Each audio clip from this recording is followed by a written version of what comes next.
Come on, come on, come on. You're making a plushie. That's an unusual activity. Okay. YouTube is a little better now, I think. There we go. Awesome, awesome.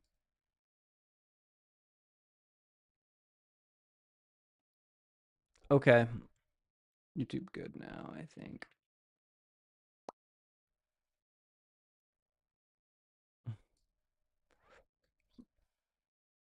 Restart. There it is.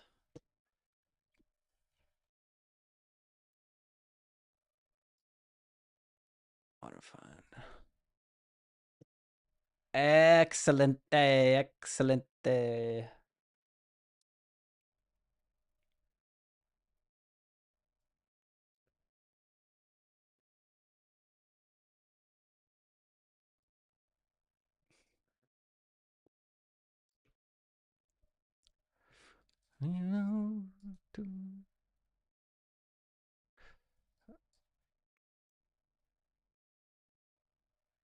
Alrighty, ready.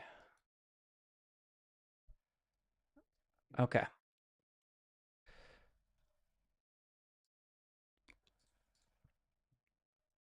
All right, let's do a cat jam. Hi. Hi, hi, hi. All right.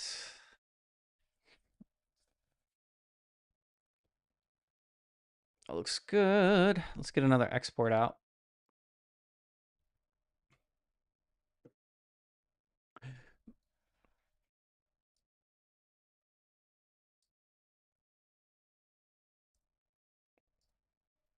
Did that cat jam go through?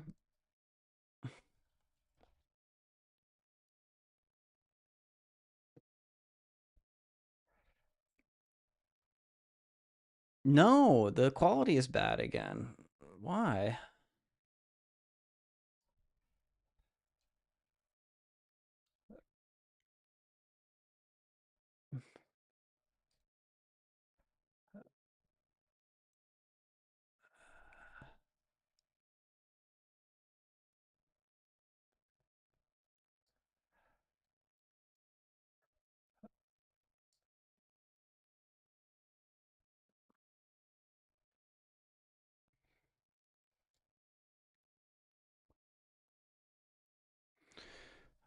On Twitch or YouTube, I've got bad YouTube shit.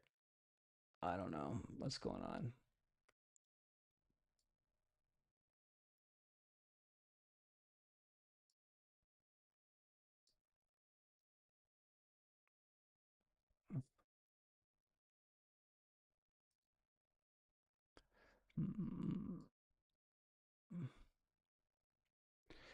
How hard is it to add ping stats? I don't know.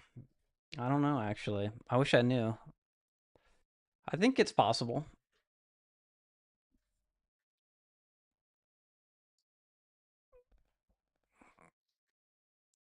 Dream health, huh?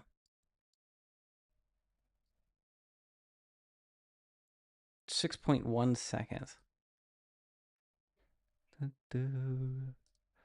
It's interesting.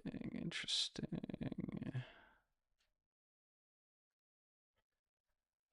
I tried and failed. Huh, really?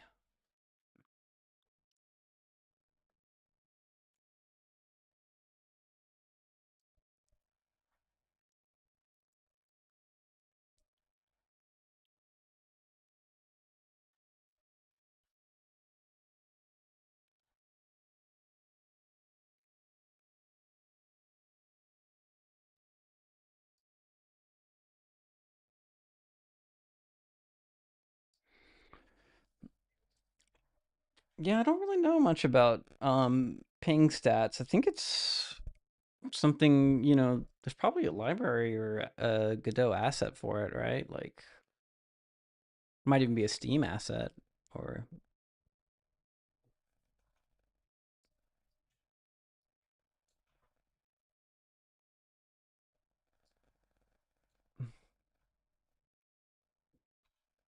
the fuck is this?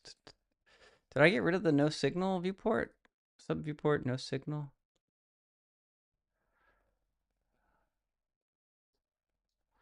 Looks like I did.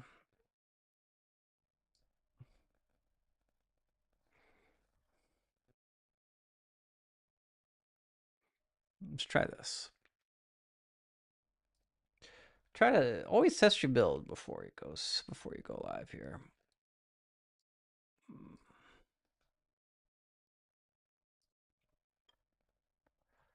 Yeah. Okay, so now we can see we're on the camera.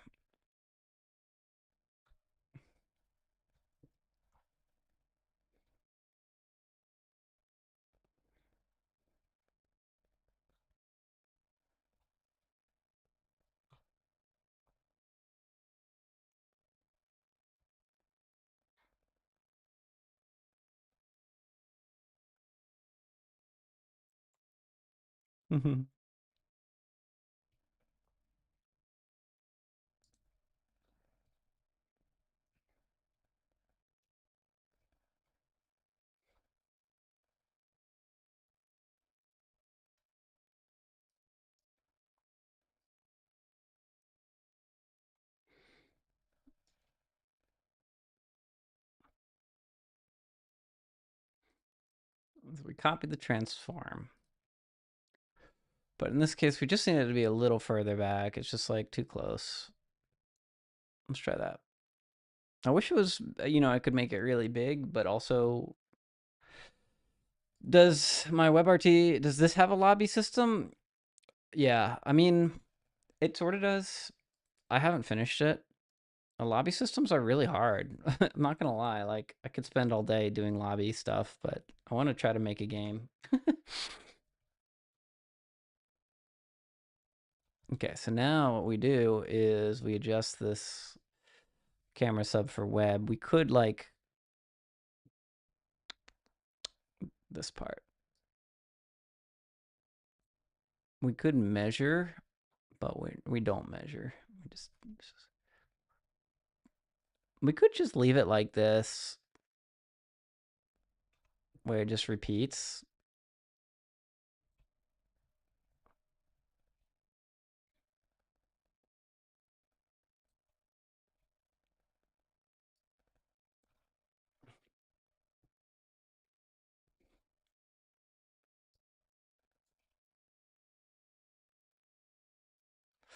Oh, because this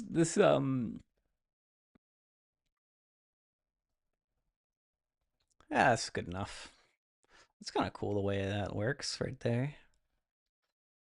It's kind of cool. Just push it out on a Friday for the lulls. That's what I do at work. Is I just push it on. I make sure I overwrite the prod DP on at work every Friday, just for fun, just for entertainment. Um, will I make a tutorial on what, lobby systems? Because that's a pretty complicated topic.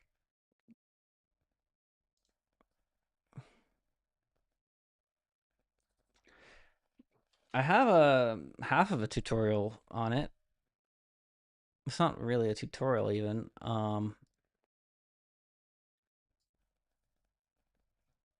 Hello, Andrew P. How's it going?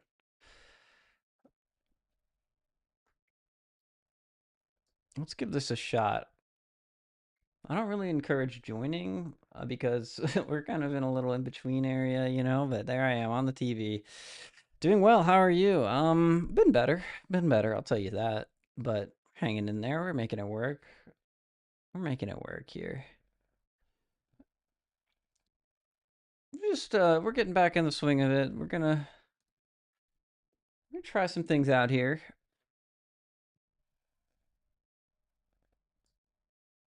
Because it's been a while. It's been a while. There's just so many things to do and so little time, and looking good. I like the beginning screen. I think it looks nice. Loads pretty good so far. Okay. We've got a little bit of lag, but it's definitely playable. And then do I appear on the screen? I don't see the I think this web export build didn't get pushed all the way because what's happened here is we queue free that camera in the previous version. So all I got to do is a couple of seconds here, press, press, press. Okay. And now we can butler push. Fast, fast, fast. We're just pretty fast around here.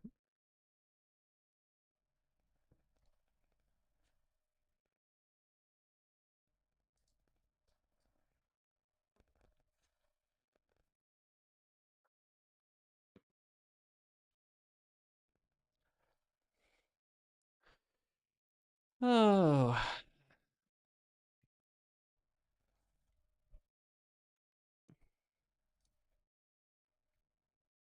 I don't know if I. There we go. There's the loading screen. I always want that loading screen.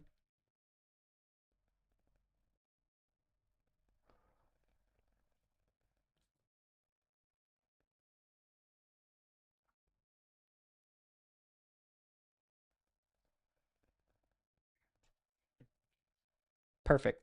Good pop in there. Join it up. There's the screen, and that's kind of the best we can do is kind of a local proxy of the screen. We can't really send my yeah. The bandwidth just get blown up if we do that other I don't know, we would have to like I don't know, gzip or something. So it's definitely playable, it's joinable, it's nothing new here. Whee! Okay.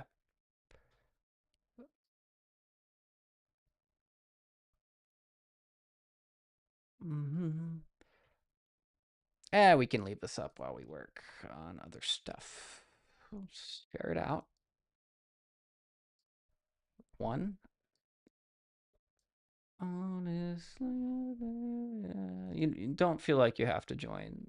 There's nothing really new here. Just FYI.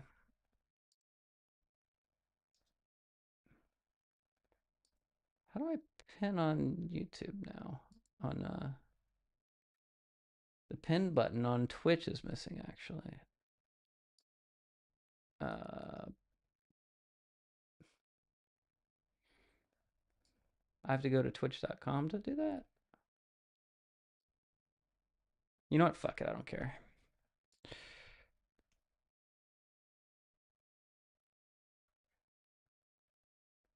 All right, let's work on a different project.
It's pretty nice. Looks really good. Hello, hello, hello. You've got a fish. Very nice. Oops. I think that'll stay open. That's good. Thanks for giving me a fish. Give me that fish. Give me that. Give me that fish. I'm gonna take that fish from you. I'm gonna take it from you. Just kidding. I can't take it from you. Wee, we're having a fish party.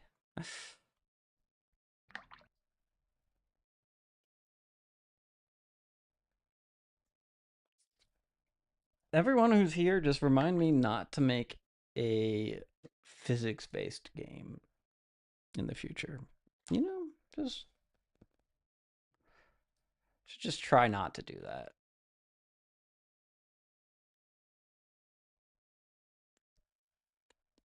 You know, just try your best to remind me not to make the same mistake yet again. Because multiplayer is hard enough without considering physics, isn't it?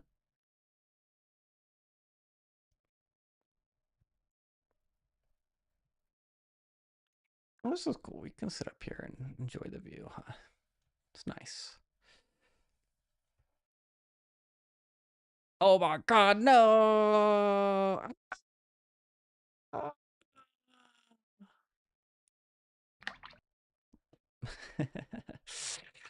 mean, it's. I don't really know. Is it good? Is it any good? I don't know.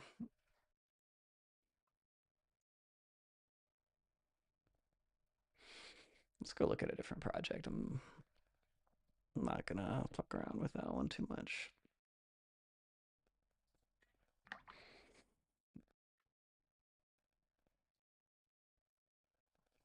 I've been trying to make a physics-based multiplayer game using Turn running quite a few issues so far. Yeah, tell me about it.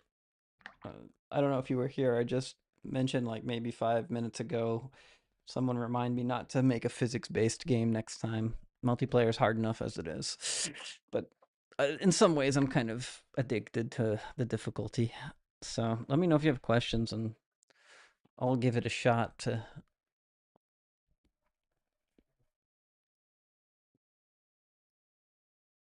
Look at this terrible fucking game. Look at this.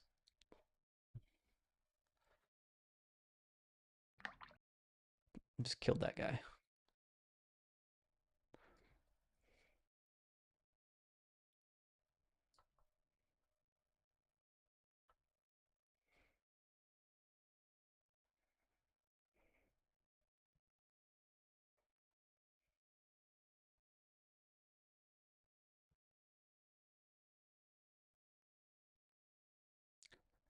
I miss my fish. What fish?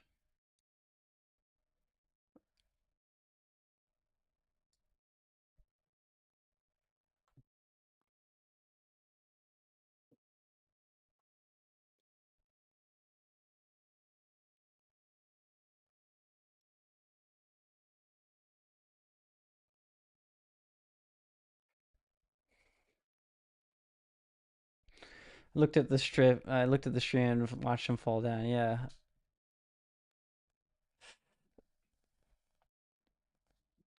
Uh, uh,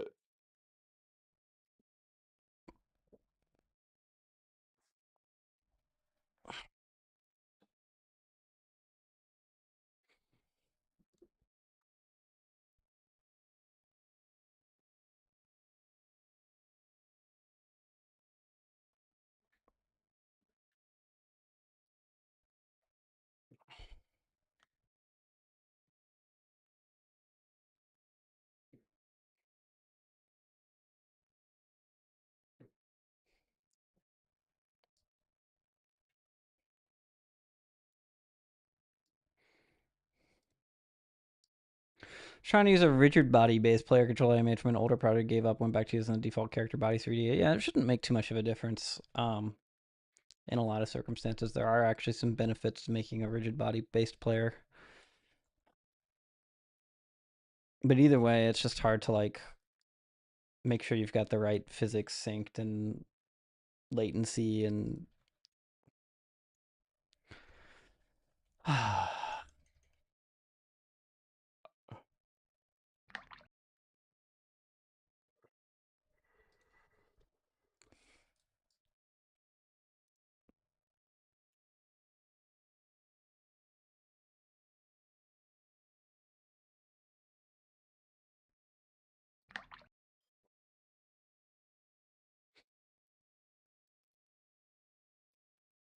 this is my project planner here, and I'm just kind of looking around here.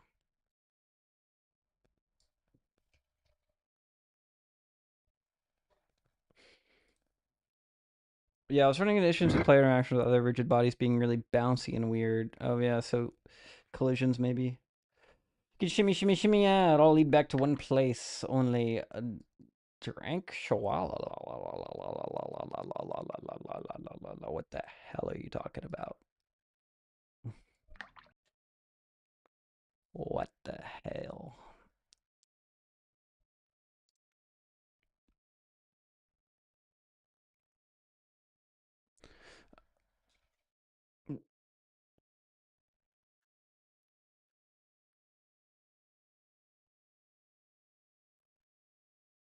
I think I just want a new project, you know?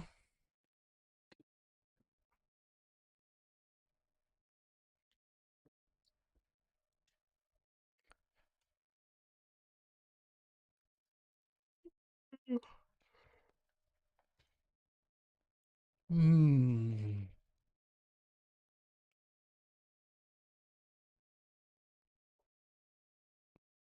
How do you resist just a brand new project again, you know? It's impossible. You can't do it. Where did you get that neat water shader? That's a good question. It's Godot shaders. GodotShaders.com. You go to shaders, search for water, and it's usually by most relevant, but I like to use by most liked. And in this case, some of the realistic ones are too crazy for web, so got to have one that works in web. And so that means it's a little simpler. This is a cool one. A Snell's. This could be cool. Simple physical. That's cool. I really like that. Try that one out sometime. Ooh, load in web. It usually doesn't load in web. This case, this one is called Caustic. It's called Cheap Caustic. So let's refine our search. Cheap Caustic. Cheap water shader. Maybe this is it. I think this is it. I'll link it for you.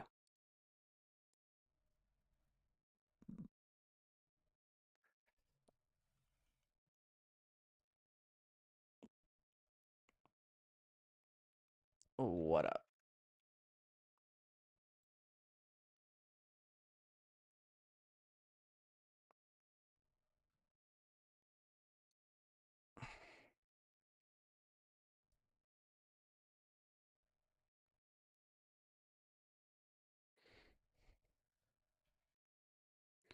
He's bouncing. I see him bouncing. I pick you up and toss. Yes. Godot shaders, my beloved. Yo, back to doing it. Yeah, we back at it again at the Krispy Kreme. Bonk.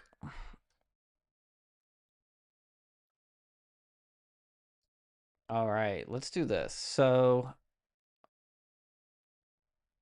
become the in-game camera. Turn off the RPCs using the in-game. Okay, so here we go. Gray box needs to be better loading screen.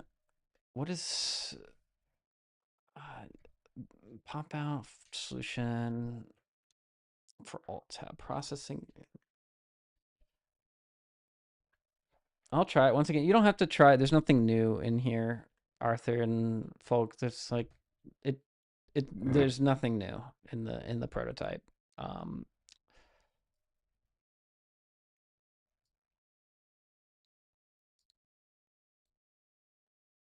okay, we did this.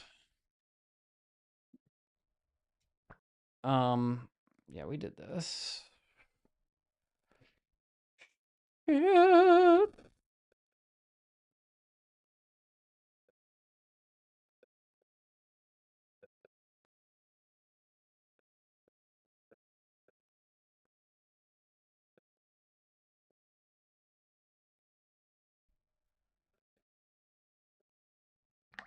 Um I've been trying to work on a multiplayer game heavily inspired Voices of the Void, where you maintain a spaceship and investigate distress signal. That sounds great. I really like that idea. I need to play Voices of the Void. I've Googled it a couple times. Is it on Steam, eh? Or is it still just itch? It's an EU5 or 4.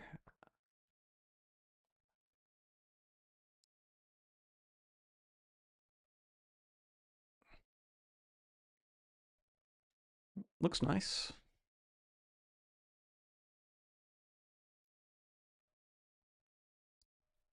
It's only on itch. There's a major update not too long ago. Yeah, I should give it a shot. Oh my gosh, look at these folks pulling the cart around. The rope is really buggy. But yeah, it seems like it's working all right. All right, let's try to pull both of them along. Oh my god. Here we go. They're actually staying in the cart kind of well. I do think that you will slide out of the cart a lot of the time, but that's just how it is, especially if I go fast.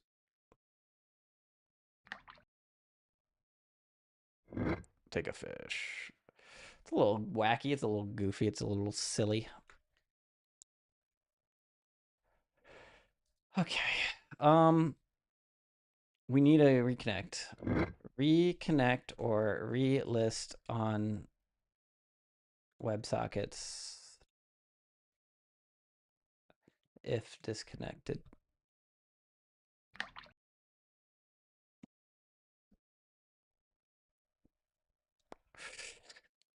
Or poll every 1 man do a poll to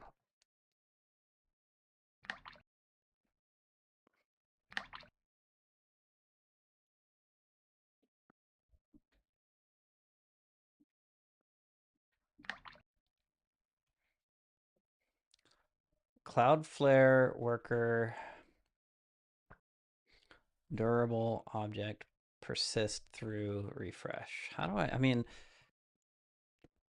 let's learn. Maybe we can learn a little something.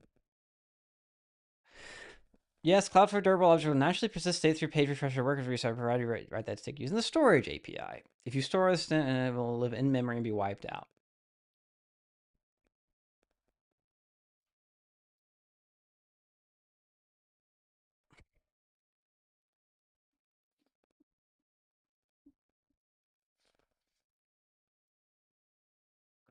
Storage state output.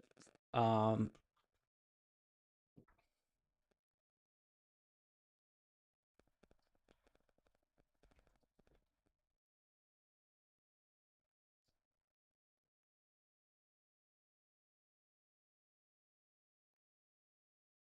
let's go to dev. Time to boot up the laptop and struggle. That's how you learn. Struggle away, folks. Struggle every day. That's what I do. Uh,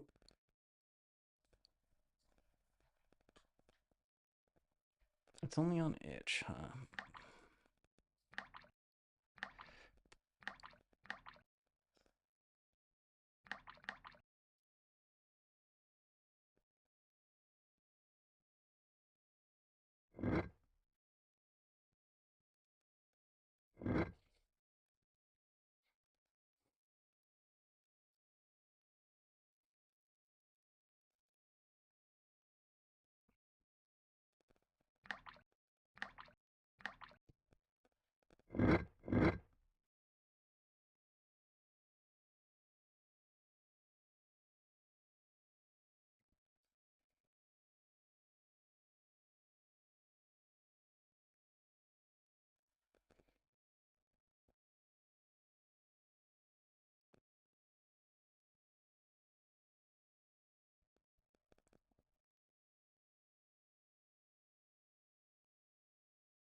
I'm enjoying. I'm seeing you guys out of the corner of my eye, goof around in there. So I'm enjoying that you guys are goofing in there.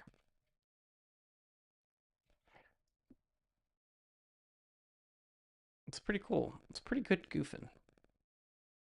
Peak. Yep.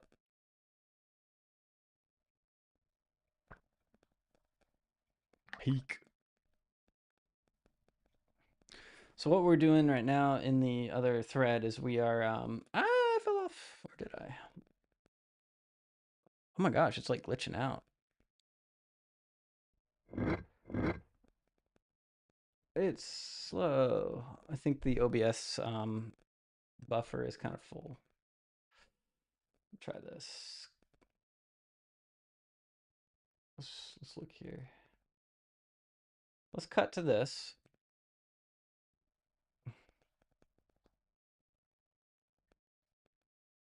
Oh, I think there was a disconnect.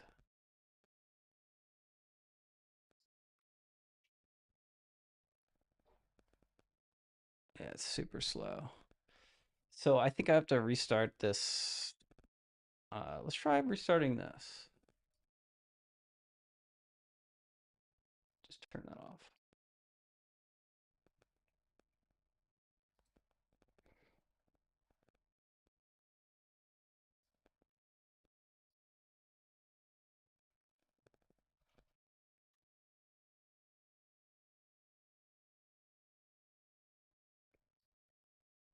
Gonna lurk. Should get da da da da. What does it say? I'm gonna go AFK. Should get back to my code. Yeah, I mean, do what you gotta do.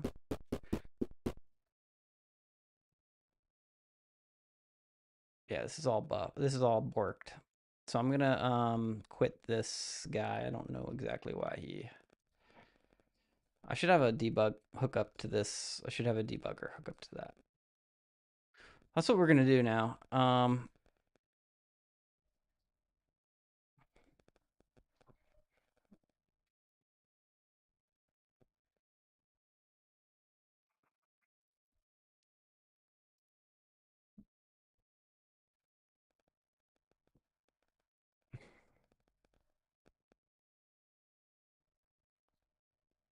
We're gonna export with debug real quick.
How do I send something over the wire that's not on the same buffer? WebRTC new channel. Godot. Just create a channel.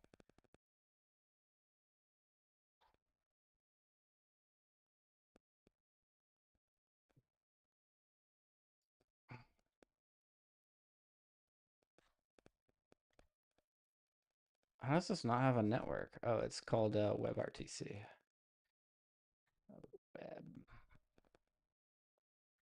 Tube. Tube peer. Give me a minute. Tube backend.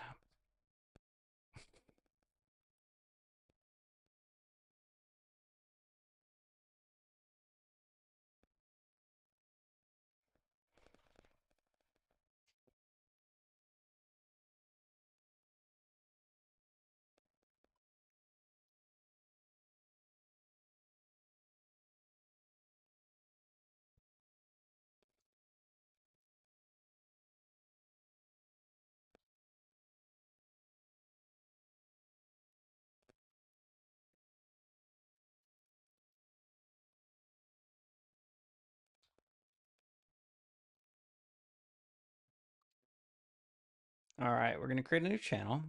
It's going to call image. All right.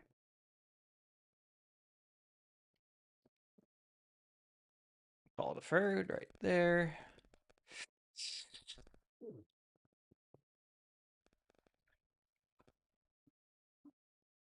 And we need to call it also on join host. Join game. Here we go. Here. Uh, how do you tube client dot here? Or we just call, let's go grab multiplayer dot get peer. What the fuck? How's this so? What's the peer? Multiplayer peer? There we go. How's that?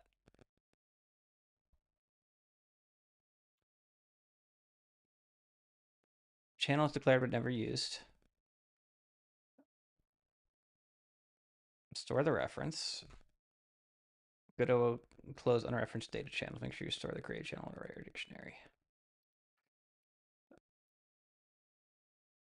What?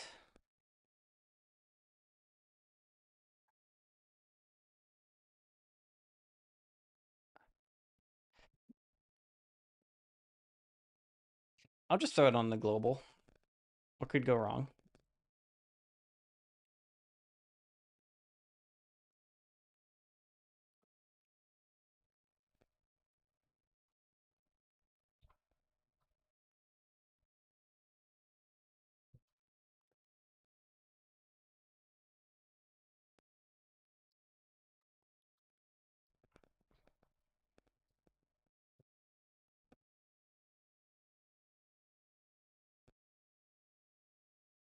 That looks good. So we'll use the add channel.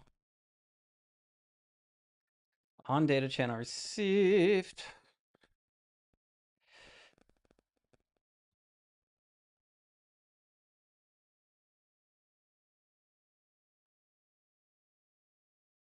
Okay, create before you generate SCP offer. That sounds fine. We don't need to do call deferred like we did over here. Let's try this.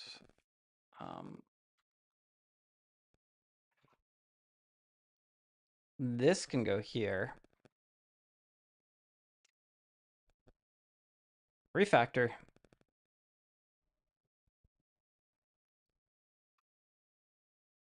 This is my new channel. Doesn't have to have a peer on it.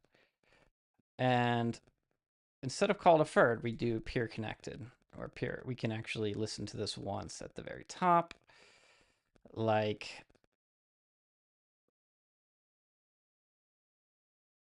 I think we should do it in the signals here.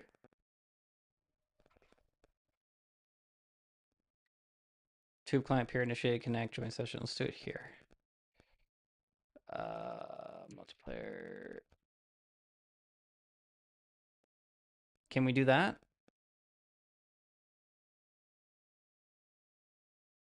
Hey, I wanted permission to post screenshot development on Discord. My account has the same name. I wonder why it might block you. Let me try to help you out there.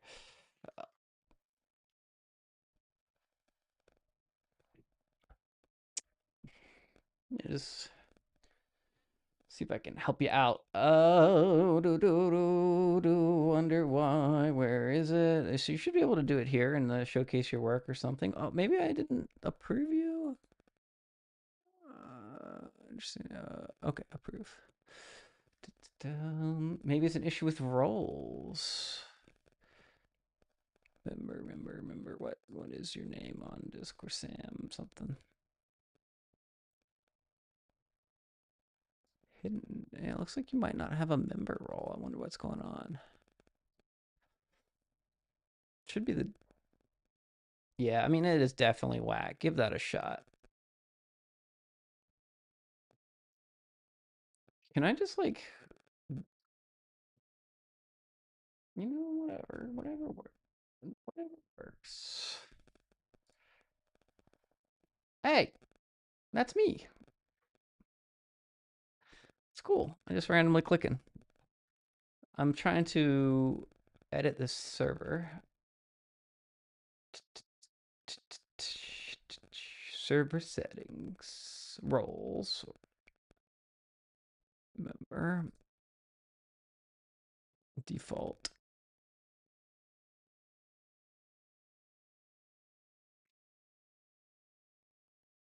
I'm gonna make sure that even if you definitely don't have that member, there is some more advanced stuff we're gonna do later. We're gonna fix all this later.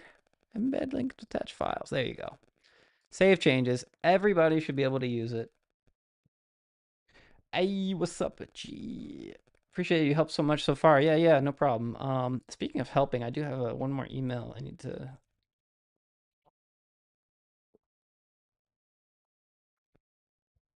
Mhm.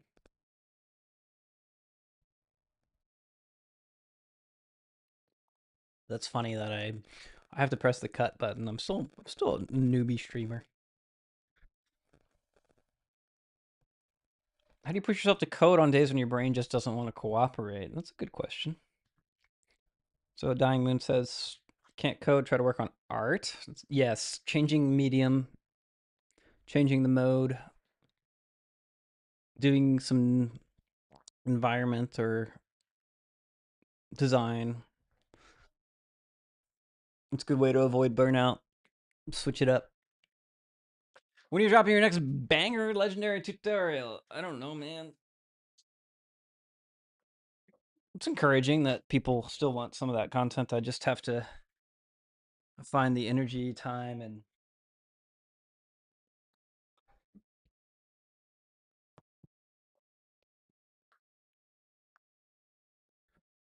it's tough, man. I mean, I'd love to make some tutorials full time or, just work on that stuff for you guys at all the time, as much as I can, but it's tough. It feels weird bouncing around like that. It's a good question.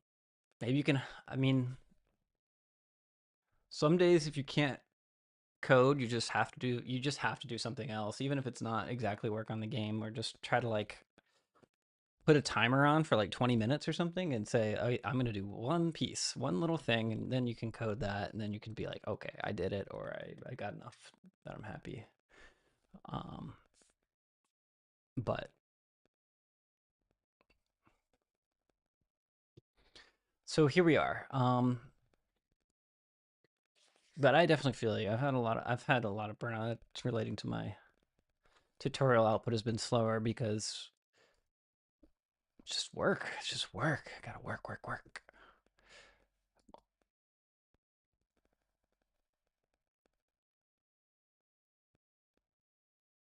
This part though, I this part sucks, right? Because I think we need to do await process frame here. Okay, await get tree process frame. Now, why do you do that? You let the network connect, switch the peer. Yeah, yeah. I mean, y'all have no idea what I do in my job time, but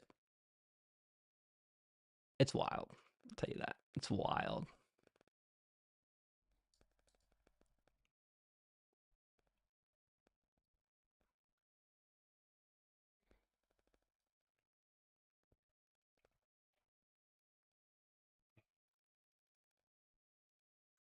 Okay. That's all in order now. Okay, so we see the channel dot label. Um, active channels will be here equals the channel. Channel is received, and the type of channel we're going to create is this one. But I think we want to do it right before we start to. We could put this in global. Let's do that. Channel, multiplayer peer, create image channel. And we'll say func, create image channel. And it will look like this. And I don't think we need this part.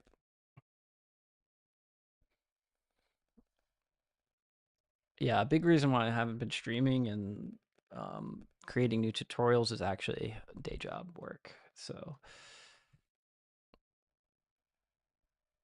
it's just been massively stressful challenging. You know what the fuck is wrong with my camera today? There we go. That's a little better.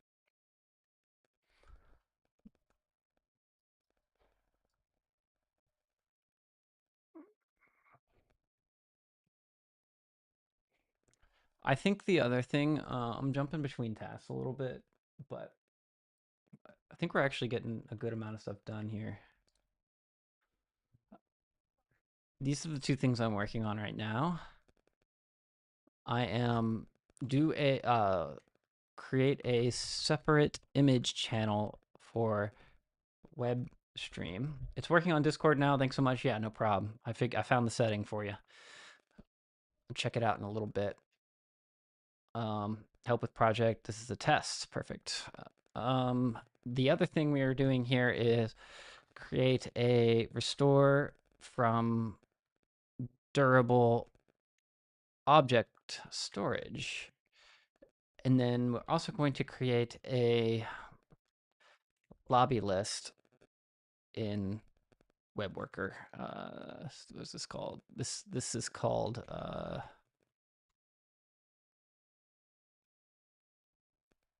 web tracker API. Awesome. Yeah, I'm glad it's good. You know, a lot of people are interested in that project. I would love to get around to like making the connections in that project. My project, you know, not yours. My project has issues. It has bugs, which is why I haven't gotten around back to it. But I would love to go clean it up and make it even better because that's why it doesn't have a tutorial to go along with it because it's not perfect in terms of the connection methods. I learned a lot since I did that one, but it was one of my most time-consuming projects. I worked on that for like probably 2 months straight, and I just kind of like locked in and got it done. I think I could do it better next time though, because the APIs that are the data contract is not um, robust enough to handle timeouts, disconnects, reconnecting. Yeah, I could definitely switch to the fringe slop one. That is possible. I would recommend that you just do whatever works. If you get something going with that older version, that's fine. The tutorial has a couple more like fundamental things that'll teach you underneath the hood that'll be useful and you can kind of branch out. But Fringem, this one is not public, the one that we're working on today, because again, it's just not clean enough to. It's also very tuned straight to my stream. But I'm gonna expose this stuff. So the way I work on these projects is, I get it working for me. I learn from it, and then I say I could do that better and more generic, and then I split it off. Yeah. So yeah, everything's out there to use. Whatever's out there is good to use, but there are just two different ways to do it. The first way is that older P2P FPS, and then the newer Friend Slop tutorial series that has 3 videos. That is, I think, a little better in terms of being able to cleanly reconnect and disconnect. It does not do lobby. Does not do lobby, and eventually will do lobby later, I think. It's longer on the list, you know. So you get the idea. Um, this would be nice, very nice to have right here. So separate image channel is what we're working on right now. And I can throw this up in this little to-do. Do we have the text to-do list? There it is. Let's see if I can.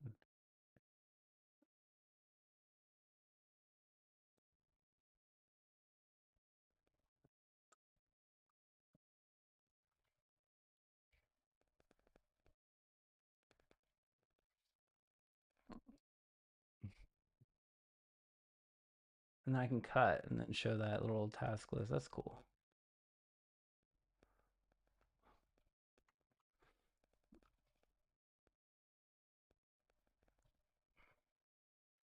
Game page footage, you'll see it later. Yeah, you want me to preview it on the stream? I can go take a look if you want me to look at it right now.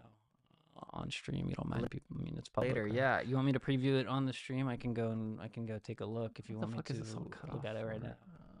On stream, you don't mind people. I mean, it's public. Later, right? Yeah. You want me to preview it on the stream? I can go take a look if you want me to look at it right now.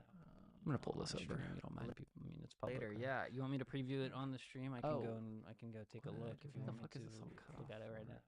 I'm gonna pull this over. You don't mind people. I mean, it's public. Later, yeah. You want me to preview it on the stream? I can go take a look if you want me to. Yeah, let's see it. Good to see you back. Yeah, good to see y'all. Thanks for tuning in. Oh wow, look. So it looks like you are using a lot of see you back. Yeah, good to see PVZ assets. Like wow, look. Borrowed it looks like you are using a lot of yeah, good to see PVZ. Figured out how to do one seed packet selected at a time. Starting to look like a game now. Player's very long game. So you're doing a heads up. You're gonna do one seed packet selected at a time. Player versus player version of this. Player's very long game. So you're doing a heads up. You're gonna do one seed packet selected at a time. Player versus player. Oh my god, am I echoing? I'm so sorry. My music ended and kind of fucked me up there. That's cool. That's cool. If you see this text, this is a bug. Very useful. I like how you're testing all your UI like 999, 100. Yeah, like you're got a good test harness there. It looks good. I'm so sorry about that audio dupe because I was checking on stream quality and where the positioning of this to-do list was, and my thing switched over. I muted it. Noob streamer.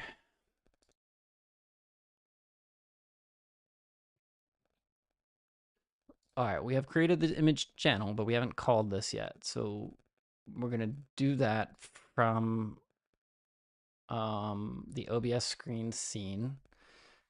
And on this ready, we are going to global.create image channel. Okay, so that will multiplayer, create image channel. And then we will begin to send the buffer if the Gemini can be trusted, right?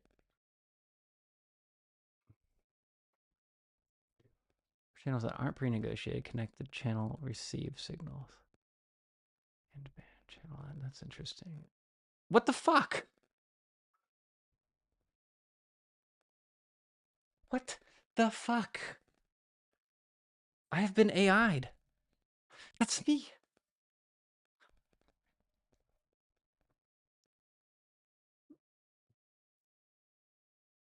You bastards.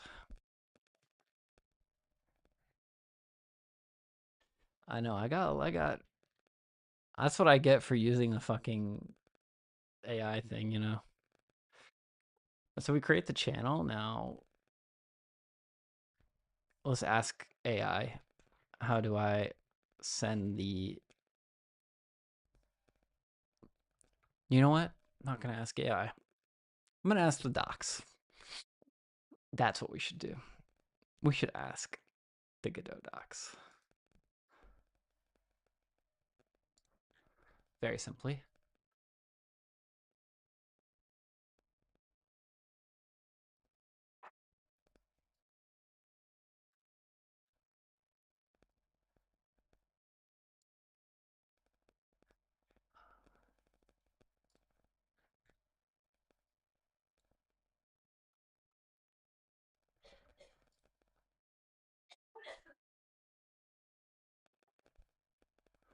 Gemini is such a cluster of solutions. You think you get a solution 10% of the time. Those out-of-date nonsense. Yeah. We don't have AI on Google and EU. Yeah. You guys are protected from it. Because, you know, they stole all of the internet, violated as many copyrights as they could as quickly as possible. It's kind of crazy, so... If only more of the world was more sensible like the EU in some ways. They do have some bureaucratic nonsense, but also... All right, so we have these data channels. This is cool. Let's see what we can do with it. This is why we're not using AI, is because we have the Google Docs. I mean, not the Google Docs, the Godot docs. And we can actually just look at get ready state is negotiated poll. All right.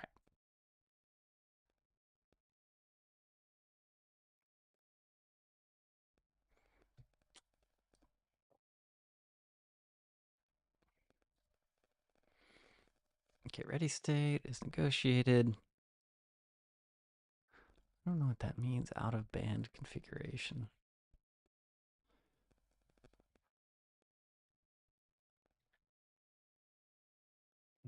That might be a good question to ask.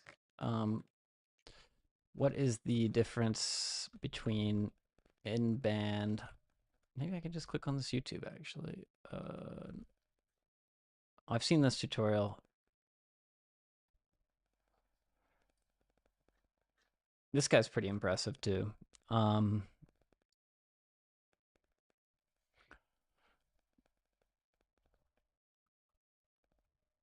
I don't know. I think we are in band, but I don't know. Band. Let's just look. Is negotiated. Create.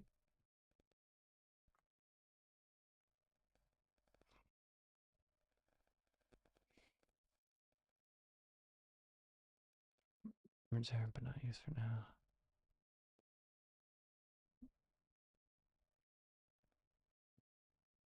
Okay.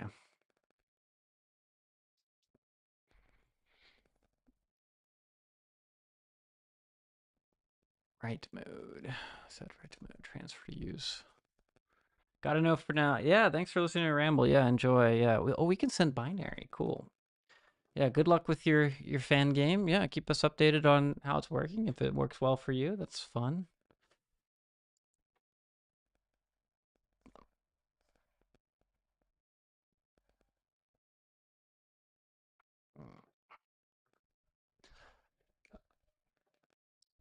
Uh, how do we send? I think. Oh, you know what? Now that I think about it, there is a way. Essentially, not on. Is it on WebRTC packet peer? And we go here. This is how we do it. Is negotiated. Pull it out, this whole thing. This is the data channel already. No, we want WebRTC, ENet packet peer, UDP packet peer, multiplayer peer, multiplayer peer. We want web author. There we go. So now we figure out how the channel is added here. Here's the channel config. Create client, create mesh. Channels config. There we go. Create server. You can actually do an array of multiplayer transfer attributes to create extra channels. Okay, that makes sense. Channels config. All right.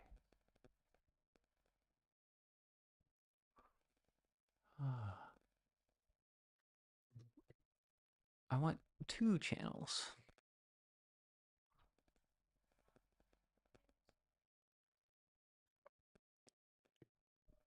Um,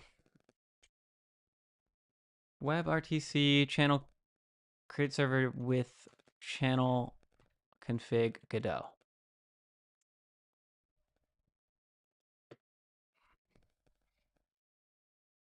I'm gonna unpin the message there for the lobby while we're down.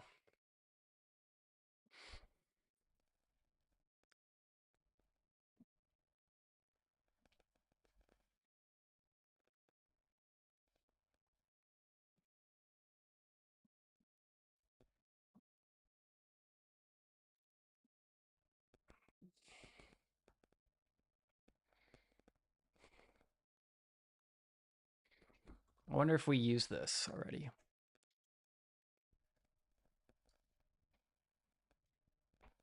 Hmm.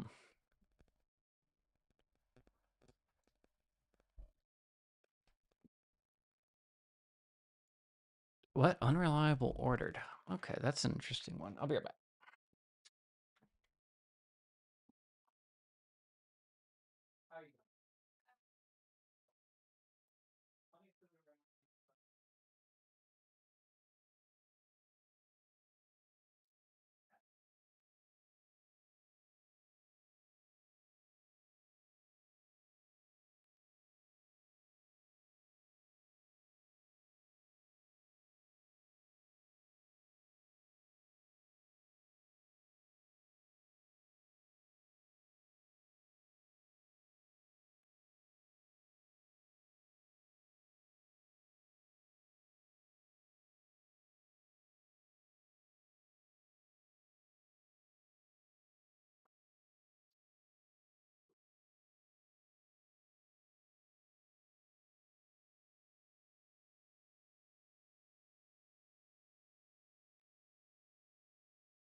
I think the way of creating a new.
I think this might be too hard for me to figure out right now.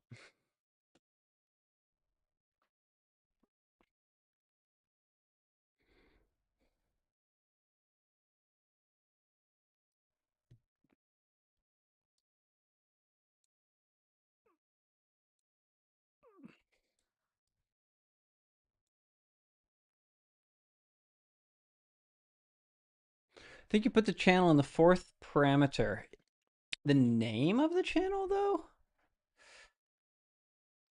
Or just the index? You think the index is better? I think the index.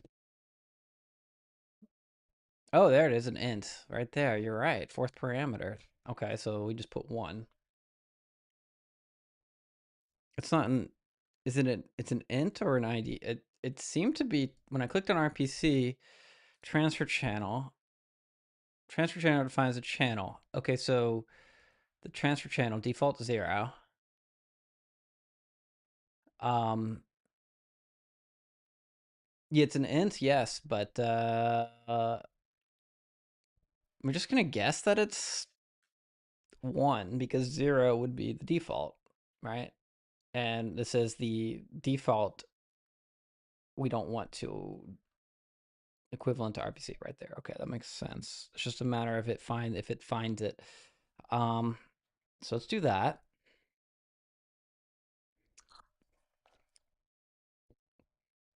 So send frame is what we're doing, and we'll say if we have this channel global, or we can actually check that the peer channel is ready. Um, with it gives you the ID. You think so? Let's look at the create channel method. See what it returns. Here is create data channel.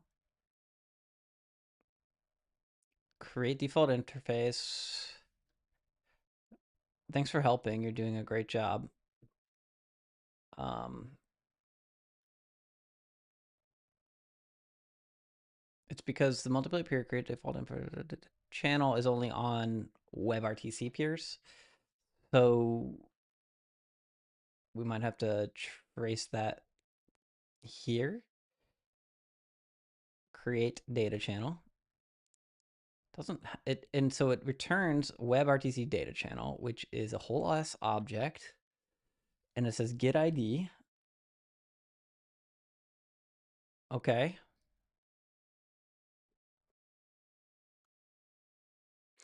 The channel assigned to the channel during creation or auto assigned during negotiation.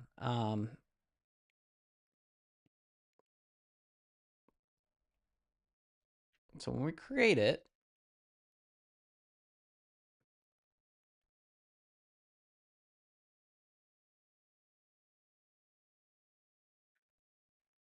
it's connecting, and we can also check that its state is open. Channel state if dot channel active channels dot, I guess it's a dictionary Let's see what the you could use channel put packet to send data and channel get packet. It could be even more, more better than RPC.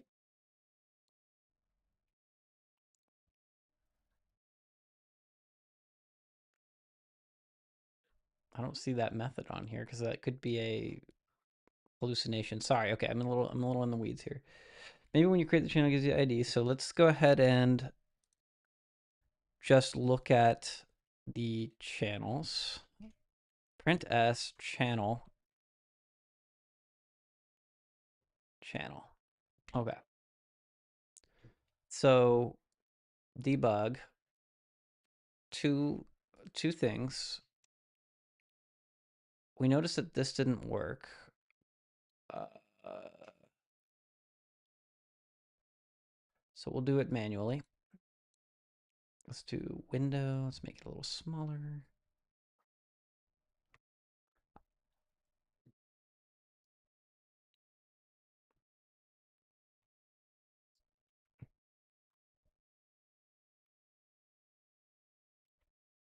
We need to get the active, we need to get that channel. Create image channel. Create data channel.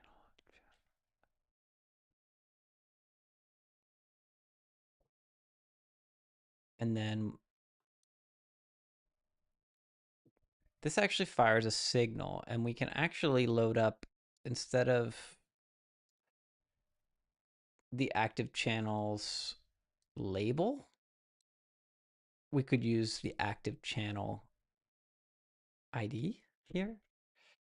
That way,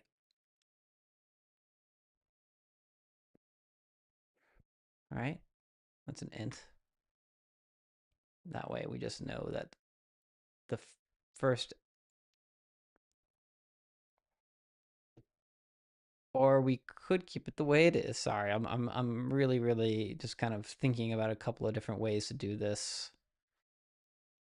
I know that the channel's name is image channel. So I can go active channels dot image channel and get the ID that way. In my ready.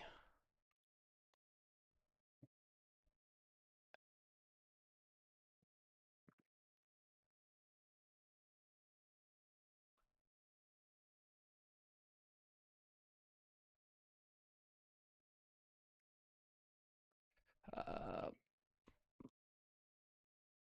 image channel ID equals global active channel dot.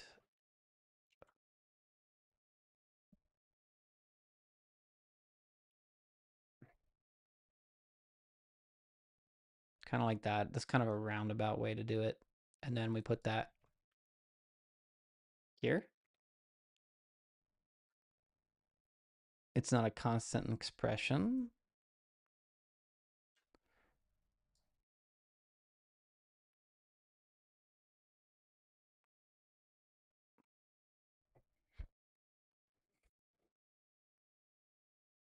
It's an int.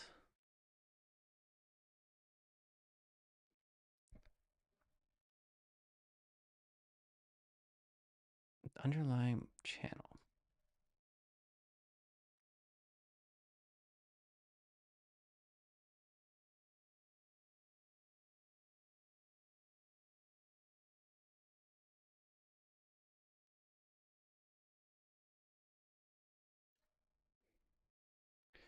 Sucks. It's actually really hard.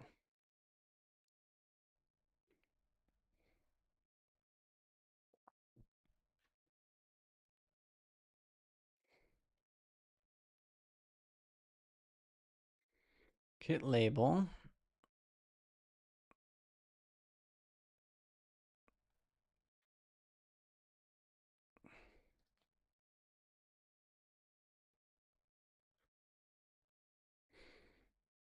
I'm wondering if I can write it as binary.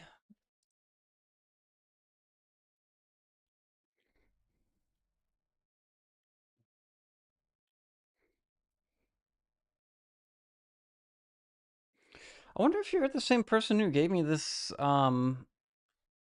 send viewport deck texture thing.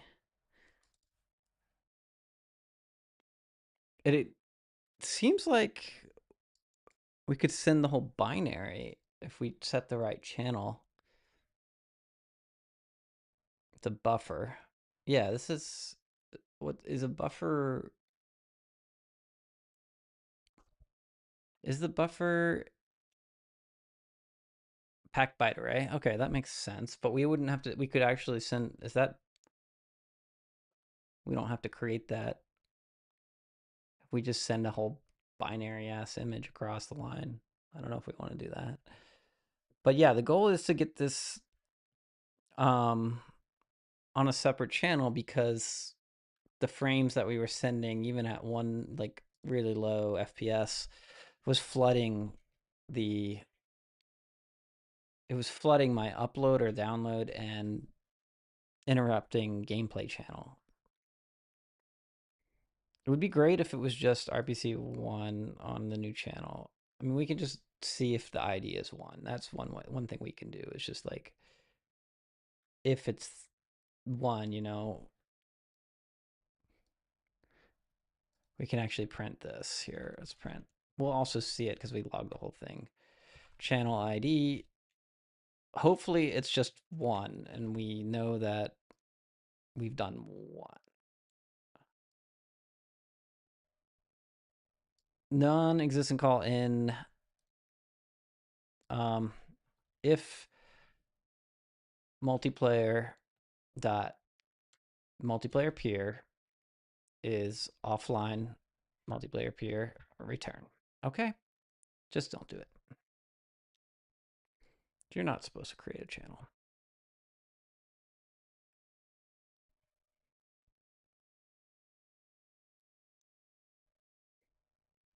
If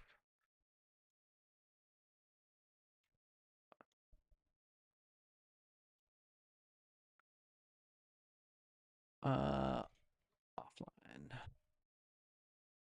little protection there.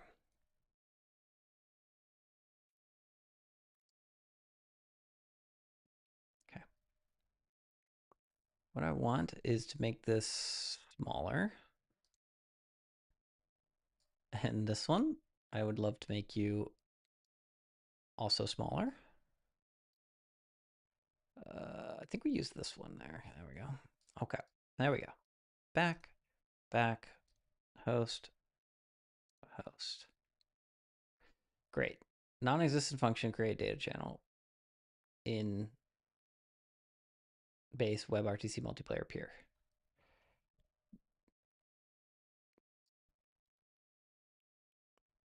This is probably a hallucination. Looks like it.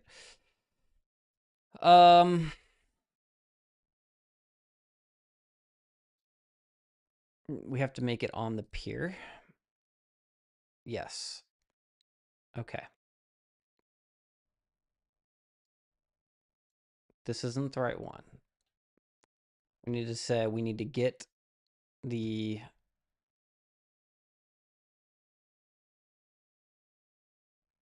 oh, it's the tube client peer. Where am I? I don't understand why this isn't the right peer. I think that's annoying, right?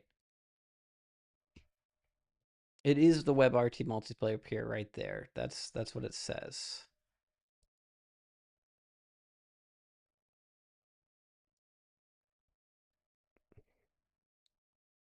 Tube backend, tube client, multiplayer peer, multiplayer API. It's right there. But what do I need within that? I need the connection itself, right? That's what it said. And I need the WebRTC connection. How do I get that off of this? Where's the connection?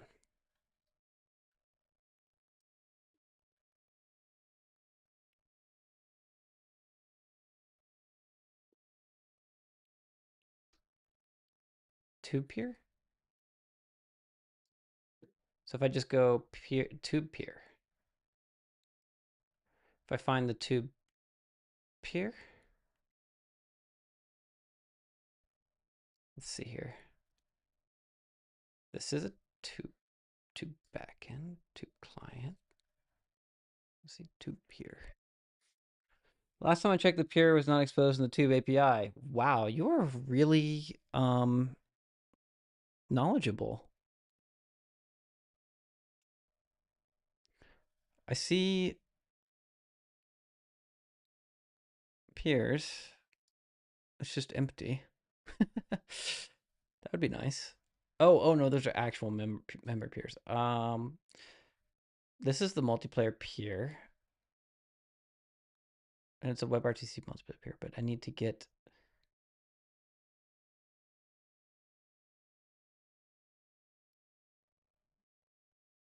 I'm pretty sure. Pretty sure we can get at it somehow, right?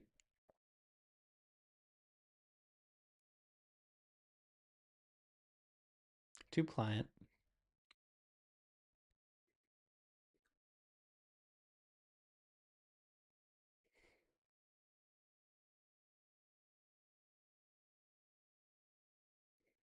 Transfer channel. Okay. That's not what we need. We need the multiplayer connection, which is like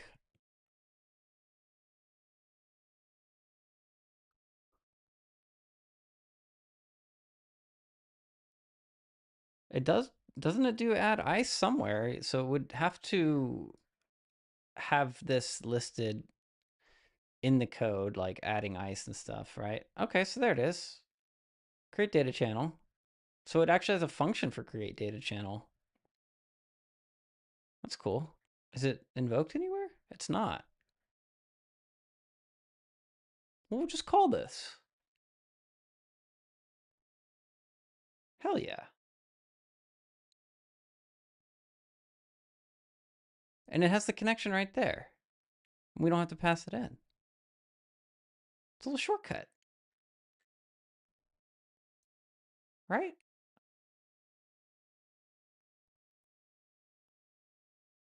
And that was in tube peer. We can get the tube peer. Yeah. Because it's on the tube backend. The backend. I've got this. It's there. I just have to grab it.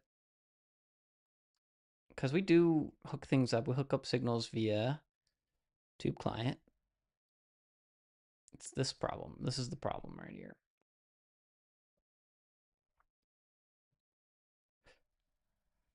So we go tube client dot tube or peer. There's something in here. Peers. The multiplayer peer dot. So it's not what we want. We want the secrets. We want the internal peer. Maybe this is not exposed. But I use the peer initiated one, so yeah, I just use it. Create data channel. And we just call it whatever we want. If I So I can hover these, peer initiated. And this has, it doesn't have create data channel. We need to find the create data channel. Two peer. Two peers in the peers. Yeah, that's what I'm afraid of. Because I don't want to have to like.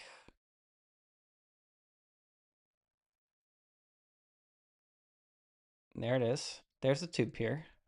We should only have one, right? Maybe we could make more. Oh, you can kick from here. That's cool. It's useful for a tube peer. Let's just log the first. Let's just look at the first one, right? Let's take a little peek.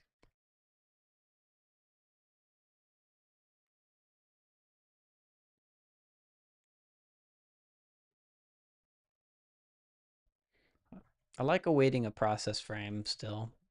It's just a nice little safety measure. So this should do nothing but print.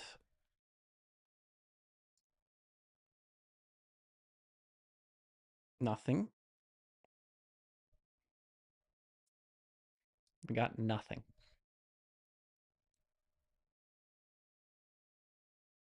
What about at this point? We can print.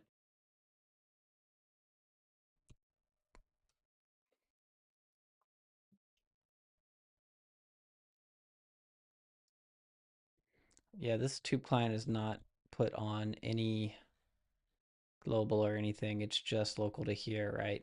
To backend, which is a class.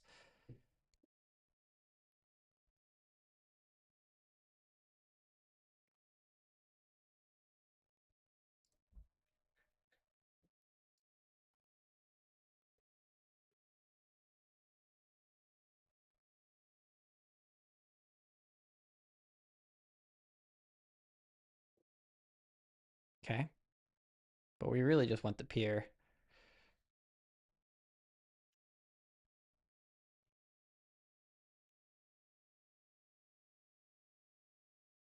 Let's inspect that right there. And then we can just poke at the peers. It's empty. Why?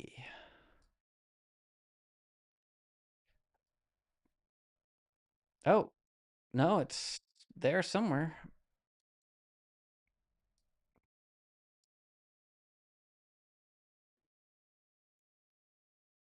Is it because there's nobody joined yet?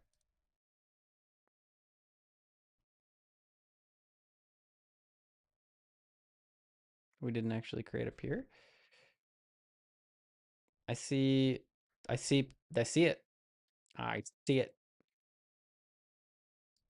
I see it. I see it. Once we have a peer at that point, um this gets done. Okay. Awesome. Okay, so tube client dot uh one what do you say? Tube client dot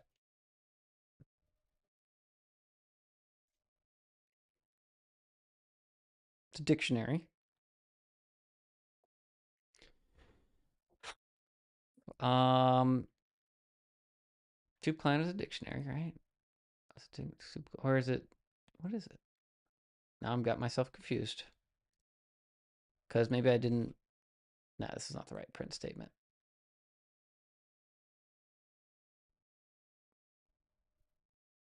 Channels. That's why you always include a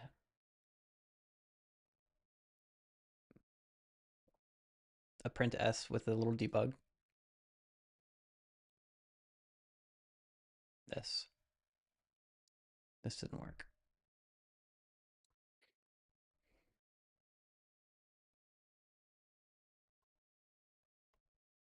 We're only going to use it at global. Yo, the man, the legend. Okay, give me a little more time to debug this because I'm pretty close now. Closer than I was a minute ago.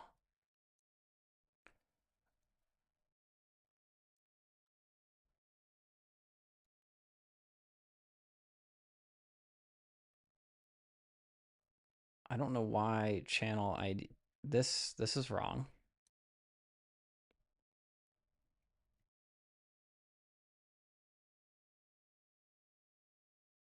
Okay, here we are. At this stage, what we're going to do is print global dot tube client dot peers. Okay. And we put print s peers on OBS. This is where we are. Seems like you're a bit tired. No comment. I am sorry, I am lacking my usual energy. If you feel that way, leave a comment. No tube, no peers on OBS. Join. Peers on OBS. Okay. Okay.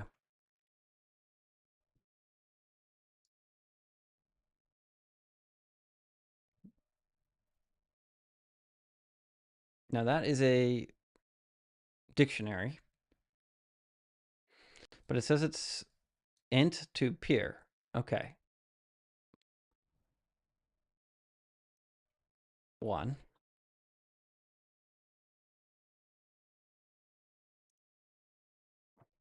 All right. Var tube peer. Well, this will error if uh dot size greater than 0.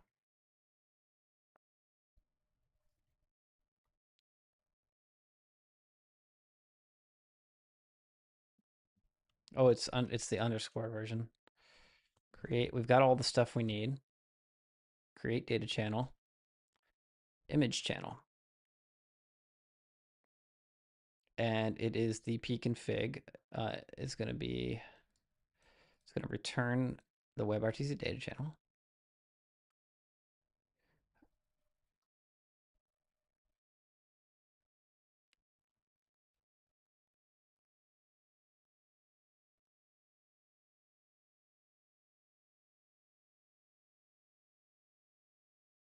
Channel initiated, emit channel. That's cool. So we can also listen to this.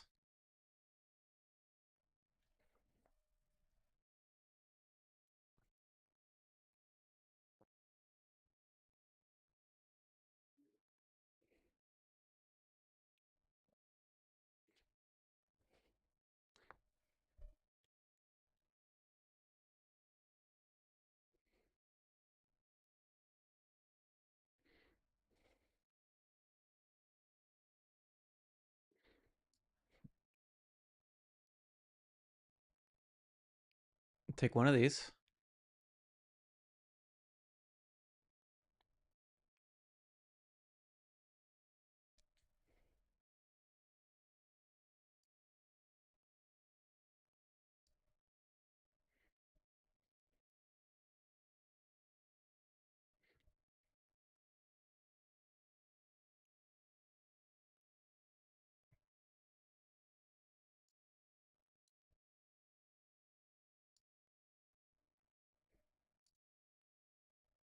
We're getting closer.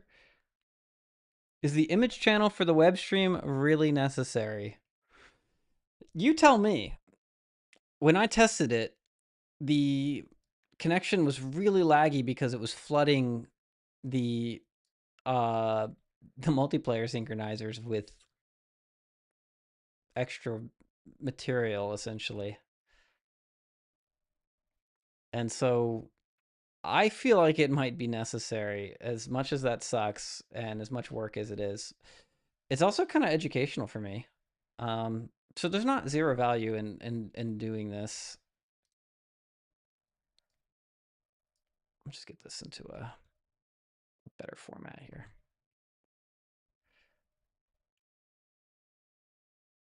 Fair, yeah.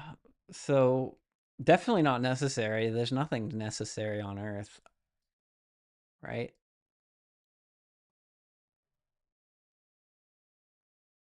So how do we just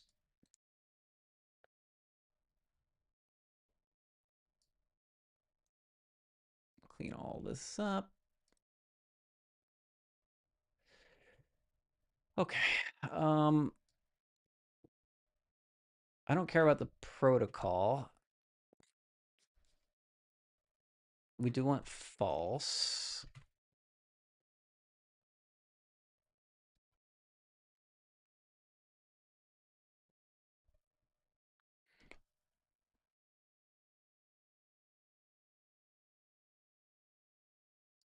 You must keep a reference. We know that.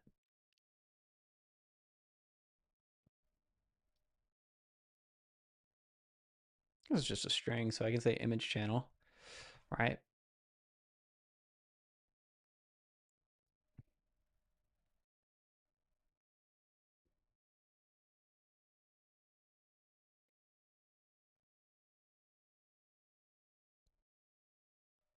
I don't.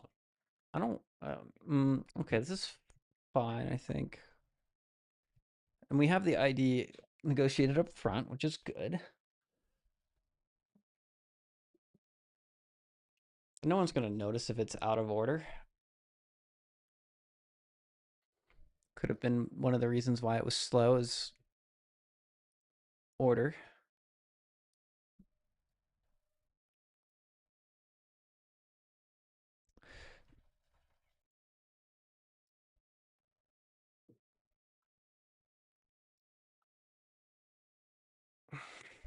Okay. So now we have a tube peer, create this. And now we just need to listen for it. Channel initiated.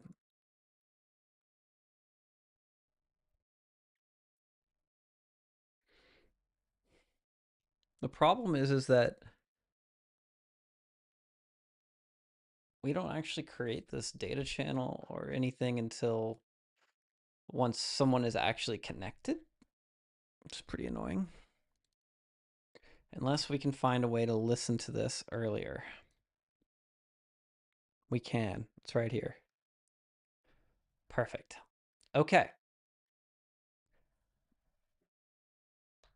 Here's the deal, friends.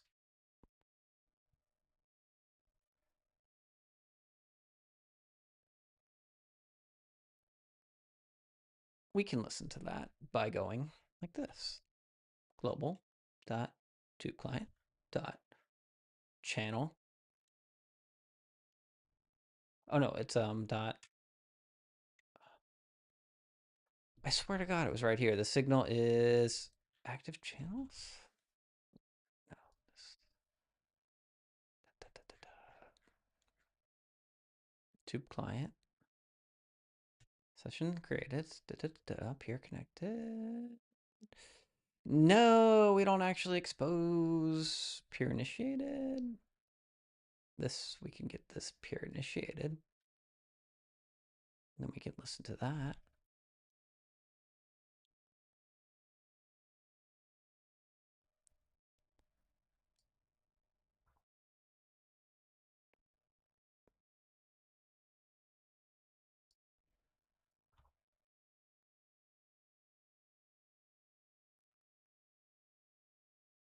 Can I use Python to handle the networking part of my game? I think you can. Yeah. It'd be a little bit lower level, but Python would be fine. You just do it in the, you just send packets. You just be prepared to do a little bit of serialization, I guess you would call it. And you would essentially send the updates as vectors to Python and handle them there, and then send the results out, broadcast out to the peers through a Python service. Yeah, that could work for sure. Um,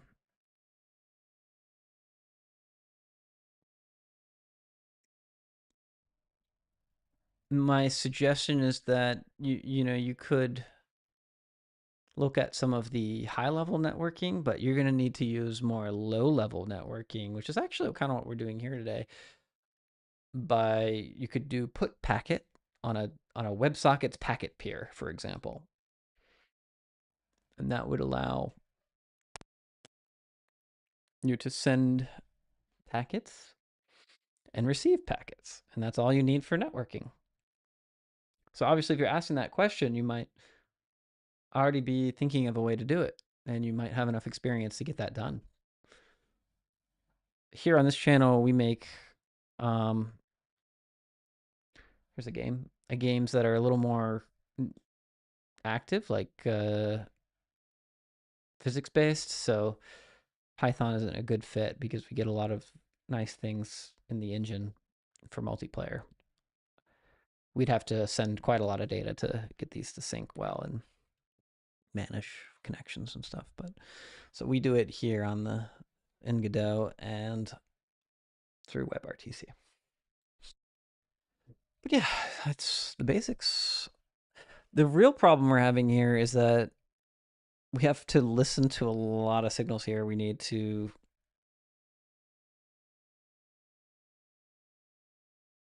Peer initiated.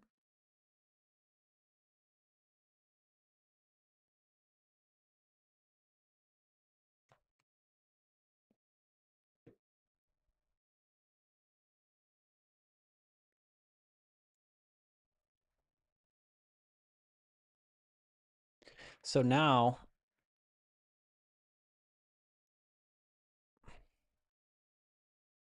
we're making spaghetti.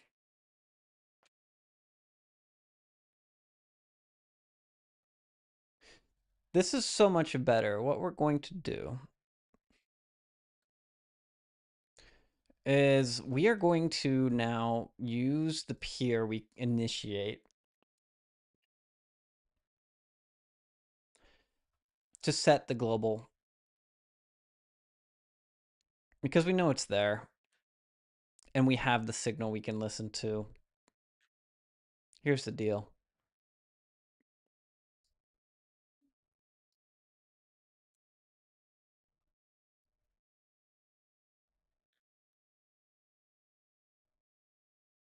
Right here, tube peer.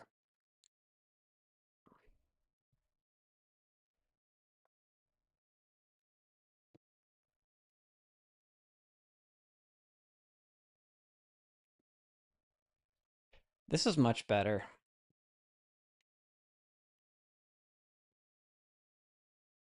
Let's do a note here.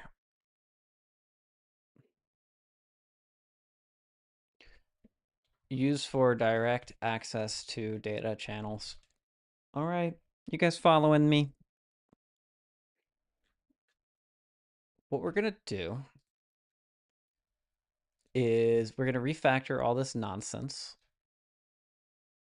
to go directly to the peer.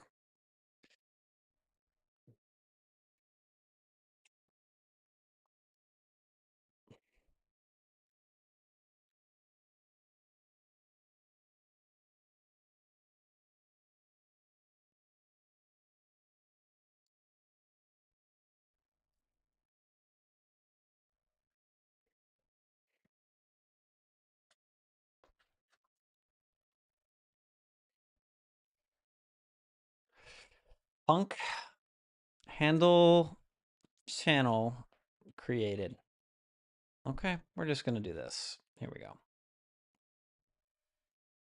Or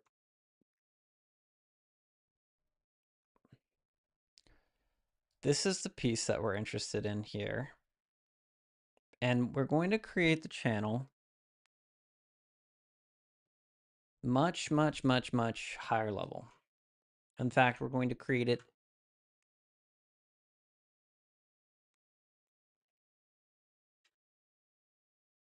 in the tube backend here. On host peer ready. On host peer ready, on client peer ready. This is the peer. We're just tossing it away, but this is useful. Tube peer equal peer.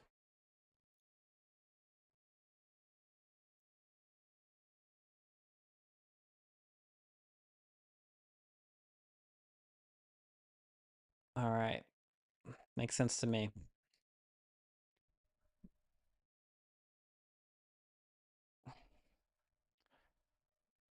Host peer, client peer.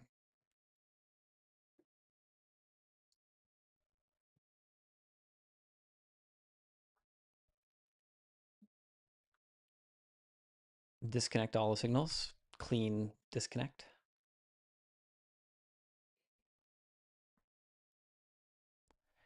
We have the host peer now. Now we'll say create, let's say create channel on peer.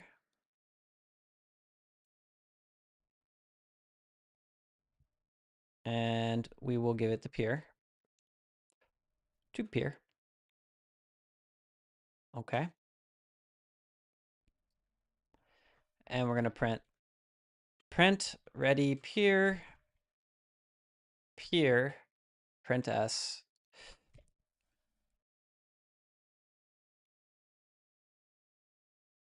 here. This is the correct way to do this.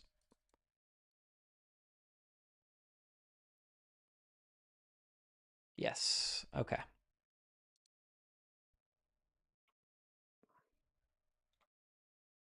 Perfect.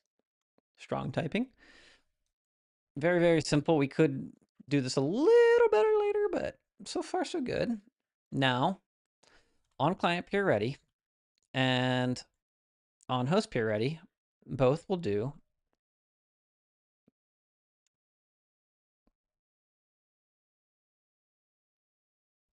There we go.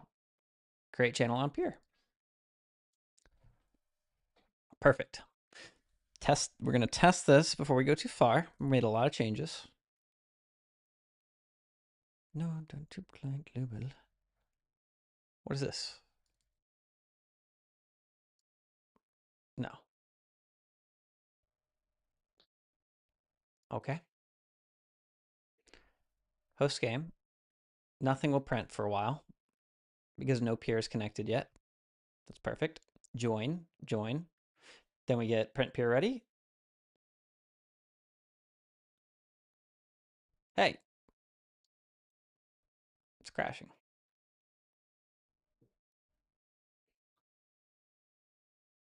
Why do you guys think that happened?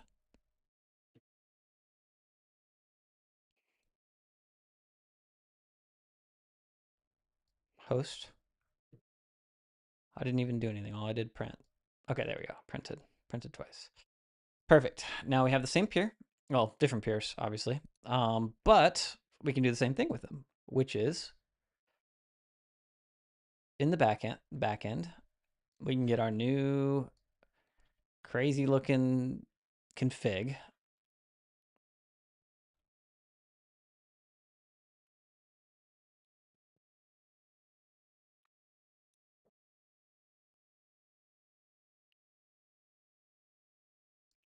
And we create it, a negotiated channel.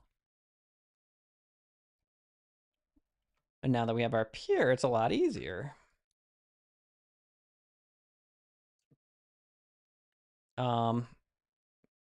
So this is nonsense. Let's do that. So much cleaner now.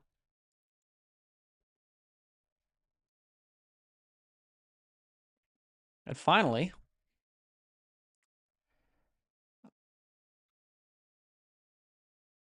we can go over to OBS and we can listen for the channel.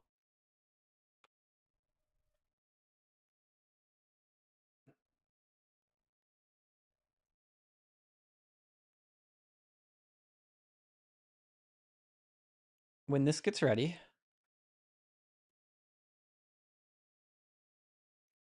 well, since we know, we don't need any information. We know that this is created. We should still like log it, but we don't need to log it here. We do need to keep a reference to it, but obviously that reference should be on the active channel, should be on our friendly. Oh yeah, this is funny. I don't know, you guys probably weren't here earlier, but my video turned up in the AI response, which is fucking funny, right? Oh, the active channels are already tracked for us from Tube. Oh my God, that's so great. I don't have to do that. They're in here. Amazing. And we could listen to this. Let's just print here.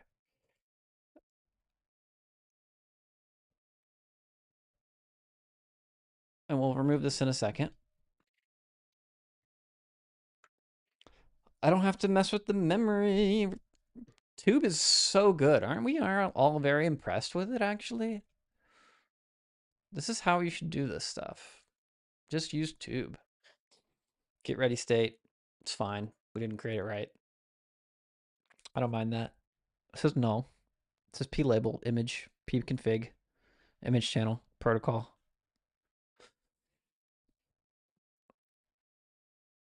Why do we think that it errored? Do we need to like call deferred or something, or just like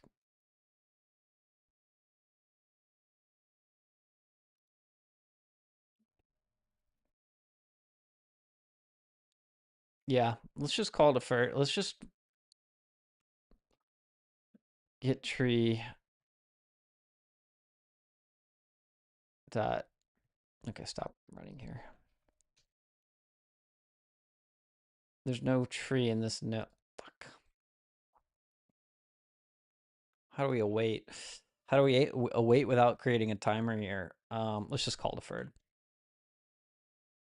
Let's try that. Fuck.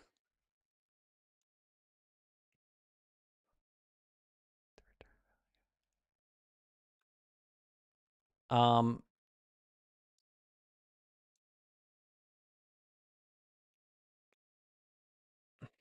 hmm, store channel.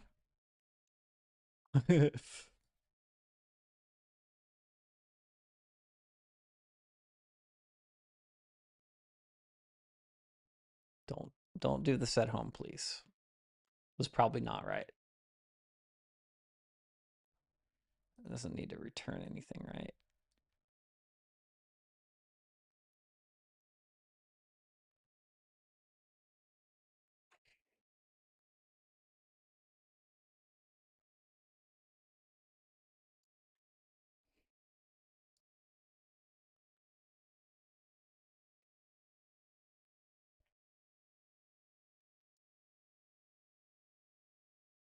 Something's wrong.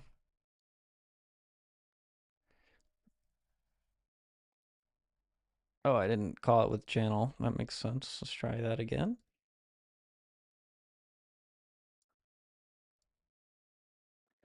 Create channel invalid parameter. Right. Okay, so that's probably what happened. We can back this out and just fix our channel config, right? Um, it says max packet condition pdict has max packet lifetime has max.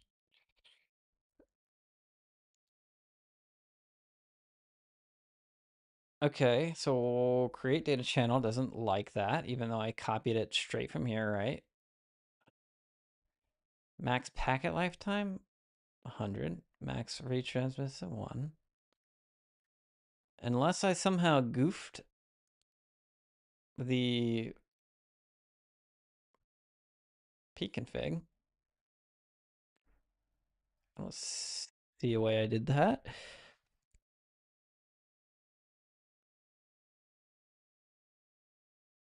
It's okay, returning null pointer. That's fine. If we fix the pdict.has max packet lifetime, max retransmits. I gave those things max packet lifetime. All right, let's just remove those.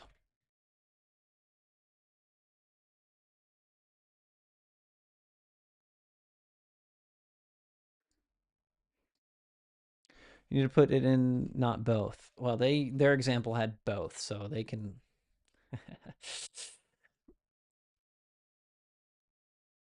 Right? They're the ones misleading me. When unreliable. Okay. Okay.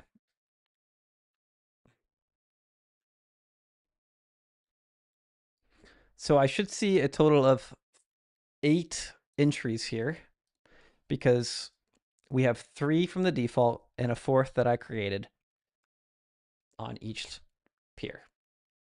There's 8. There we go. There's a comment on top. Thank you again. You are one of the most kick-ass chatters. Are you the person who gave me the image um transmitting thing that I'm working on actually with the screen, the buffer? Because you're cracked. Even if you're not that person, I think you are. You have some serious skills. So thank you for your help again. Yeah, yeah, you are. Yes, yes, you are. Crazy. You are. Yeah, you surpassed me for sure. I think you have some real talent and knowledge here. So you can see me kind of figuring things out, and it must be funny to just say like, "Oh, he's so close," or "He missed this or that." But that's so helpful. I really enjoyed the process of learning. It's one of the great things about being live on stream is that I would have never known. I mean, I maybe would have figured out some of this, but it would have taken longer for sure. It says, two ways to create a channel. Da, da, da.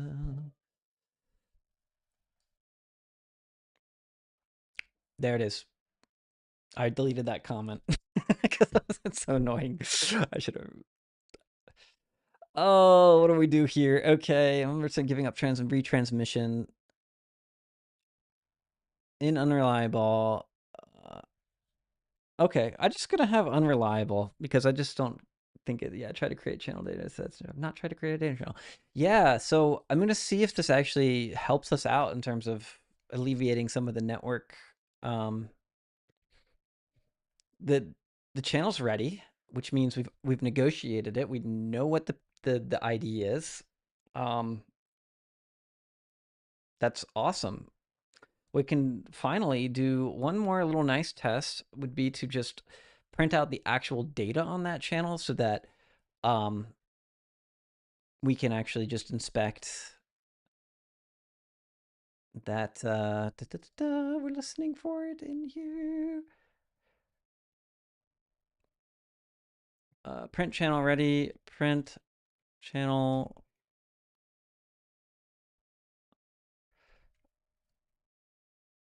We can just print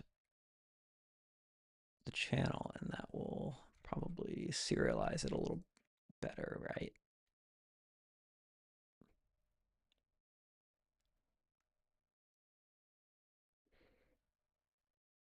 I don't know that it will actually, because it's still just an object. So what if we could do get ID? That could be fun. Or the label. Let's do the get label. Just kind of see it for fun, like that. Oh no, not that. Um, yeah. Now the last step will be to say if this channel is open and ready, send our text images over it. Image channel right there. It's the first one. And then let's also print the ID. Just make sure it didn't like supersede our other ones, right? So get ID. And we'll say channels.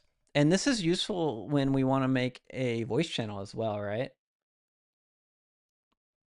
So you could transmit, it's a couple ways to transmit image channel one, channel reliable 1, 2, 3. I think maybe that's bad. Let's pick a new one. Let's pick 4. Let's try that out. Glad we tested this because we could have interrupted our actual. There we go. 1, 2, 3. There we go. So now, the final step is very simple. Let's start sending.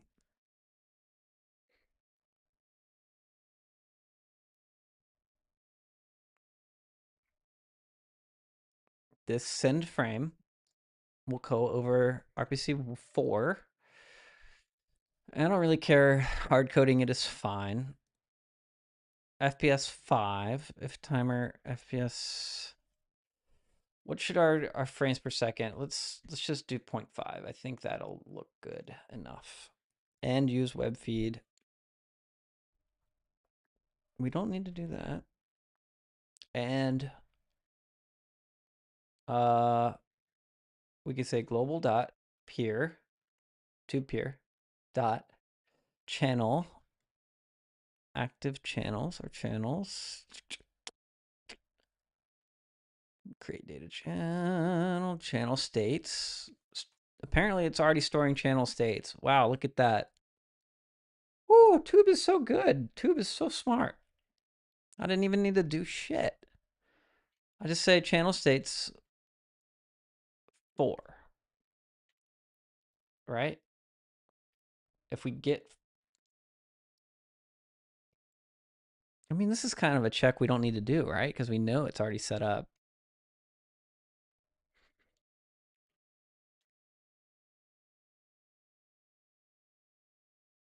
I'm wondering, though, that we could try a toggle in the settings to turn it on or off. That could be nice.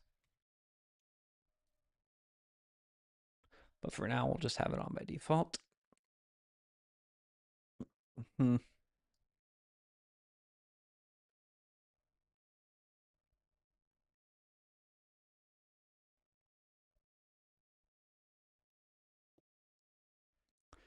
Yeah, I think we'll do it like that. So it's sending frames, and we're not sending it to authority, call remote, unreliable, ordered. Let's just say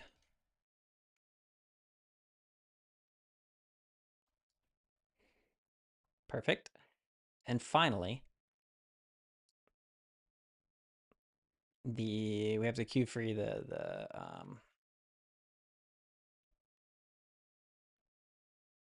camera for subview. We have to queue free this video there. Okay. So we should start sending in this test here. Okay, I don't see it sending. One thing I'm not sending any data. Oh, because I didn't have the has feature OBS.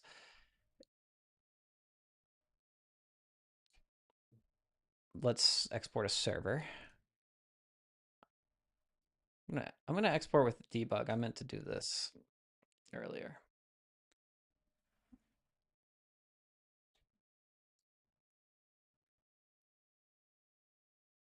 I don't see the debug script here, but just run this.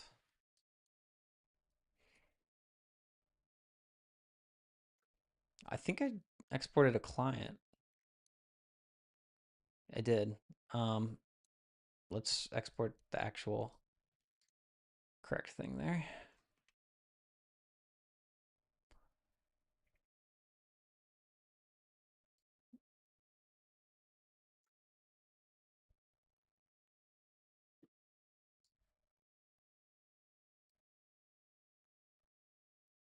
Okay, so there's the feed. That is this section here.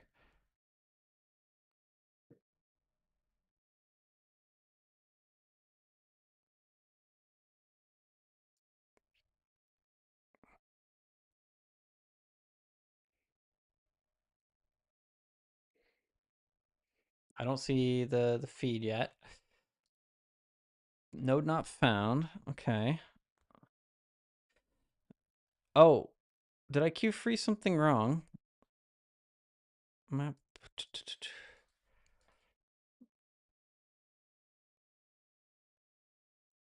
Send frame.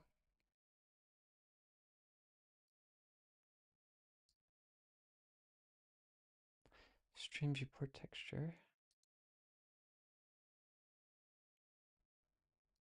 It's fine.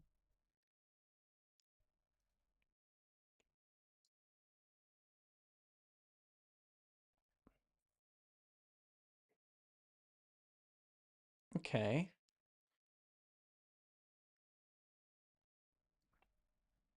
I think we're not getting RPCs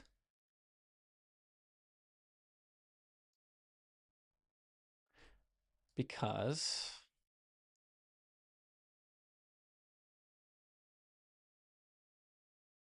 okay. Use web feed.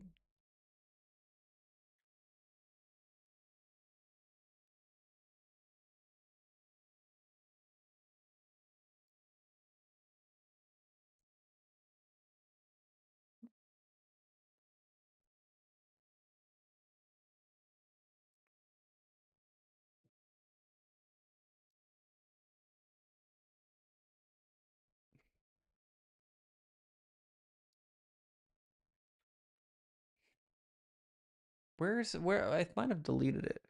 Checking the profile. Sub viewport. Sub viewport.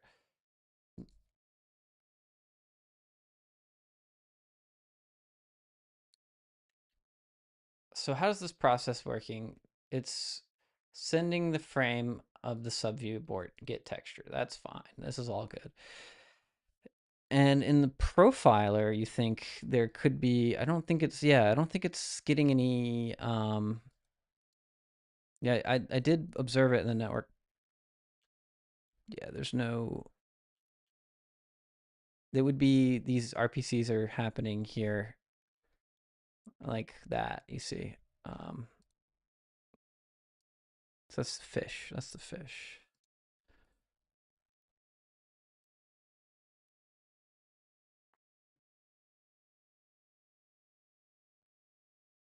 Let's try it like this. I'm gonna shut this down.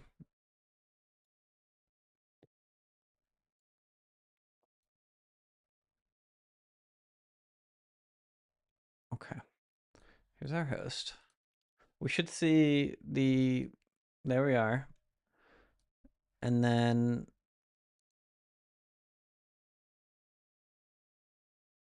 it was working earlier today when I started the stream because if you go back on the VOD, I did have this going and we could see it in the web.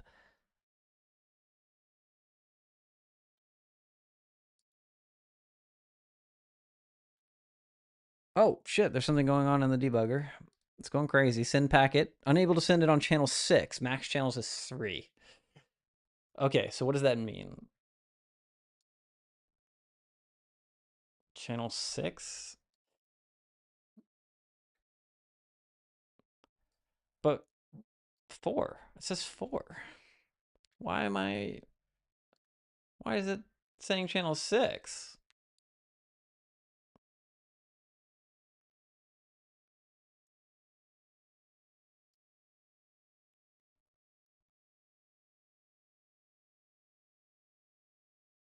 This RPC...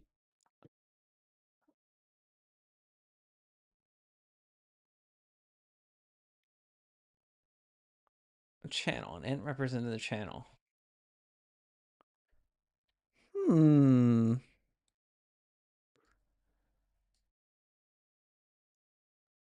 Huh. Why would max channels be 3? Maybe the one we created isn't initiated or something like that. So let's go ahead and dig into the place where we're logging this out. The tube here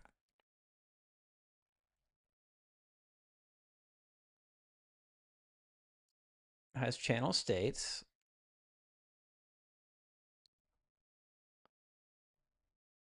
And we should actually get the channel states. Let's say channel states that channel.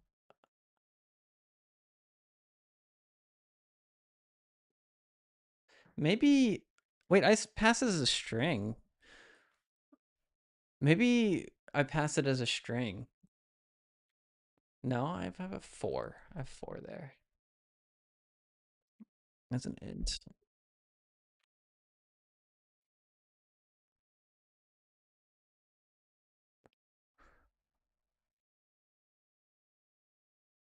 Authority call remote. Unreliable.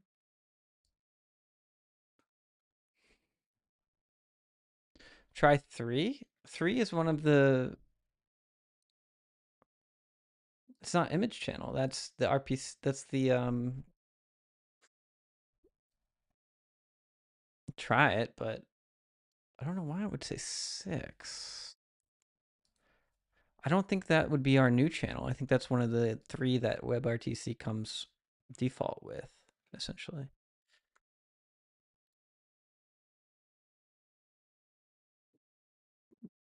Yeah, still not happy with me. Channel 5? Okay, so let's Maybe it's an off by zero index or something, the way this int works, and it's undocumented behavior. Maybe it's just like 4 plus 2 is, 6 or whatever. So we'll go down one more. That would be cool if this works. I feel like we set it up right. Nah, it's still unhappy. Channel 4, max channel 3. All right, let's do one. Yeah, it is very weird.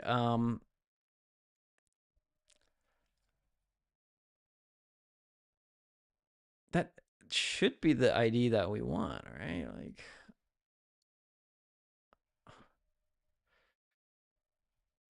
still not, still confused here. It says unequal impact on channel 3, max channel 3. Okay. I want to, is the ready state like, they're all 0 at this point?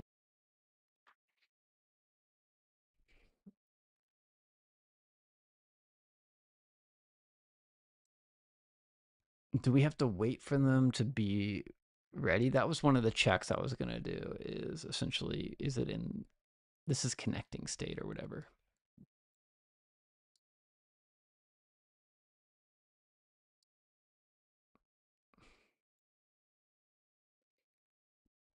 So let's stick there, and let's say on the server side, we're not going to send the frame unless we're connected here. So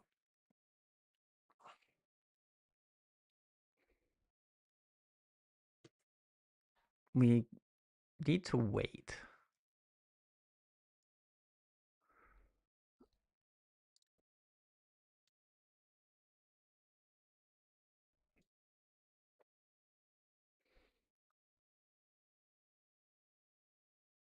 You'd also use the low level API. Yeah, I could. Definitely. So we have to wait for channel state changed.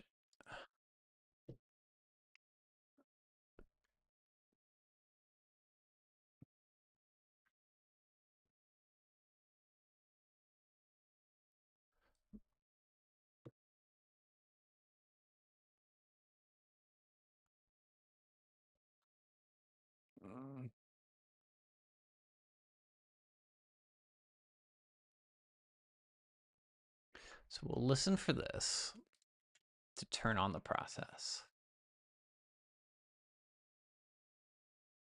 And this is going to be WebRTC channel. So all the channels are going to tell us when they changed. Channel, channel, and then we can say get state, because we know that this is a WebRTC data channel. Again, this is a good learning experience, so get state, get ready state. And we'll say channel.id as well, because that was a good one. Get ID, comma, OBS. All right, that's a good debug message. Let's try that. And just kind of look at what's going on here. I think they're just not ready.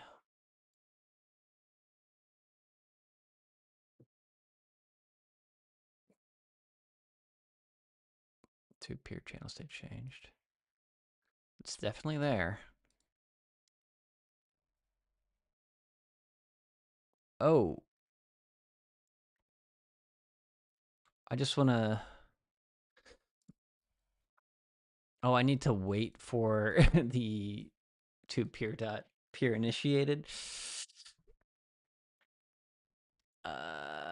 Oh, I need to do this. I need to make this a chained. Oh, this is actually this would be a way better way to do this. Would be global dot. I need to actually wait for. I need to do this in the peer. The here.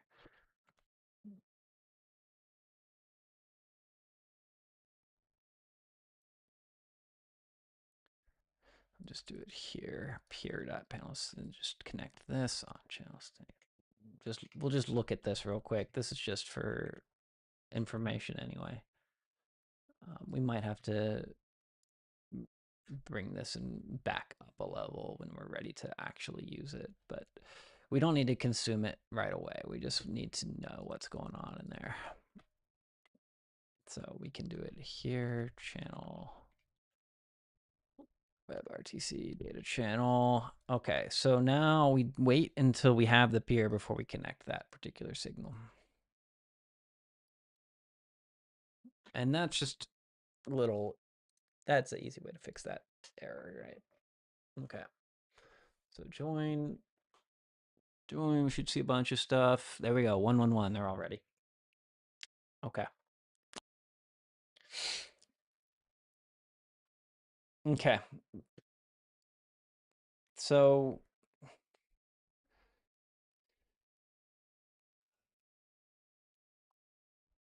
here's what we do when we're ready to consume it.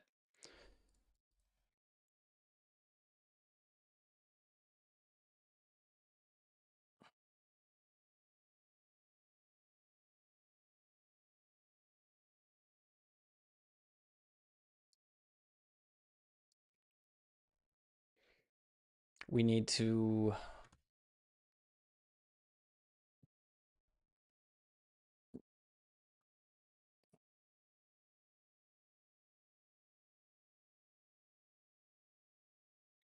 this didn't work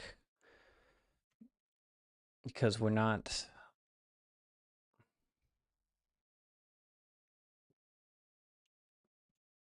we're gonna get lazy here. We're gonna do a get timeout, get tree, timeout, create timer.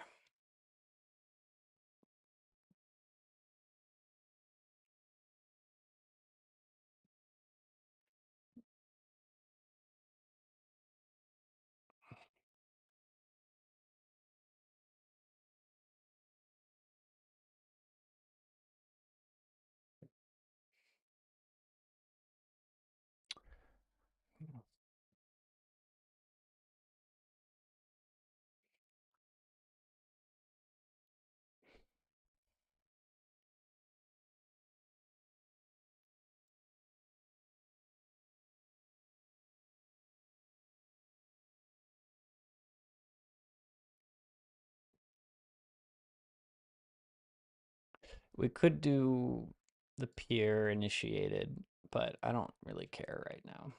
Just funk. Just grab this one.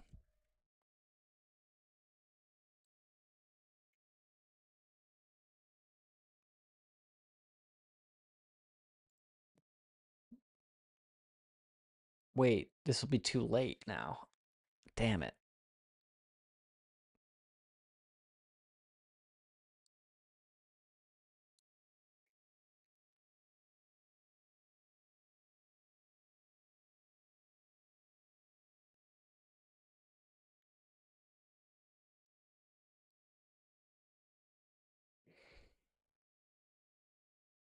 We need to find a way to, we need like a, we need both tube peer and tube client to listen to the individual pieces, right? It's really inconvenient because this is not enough.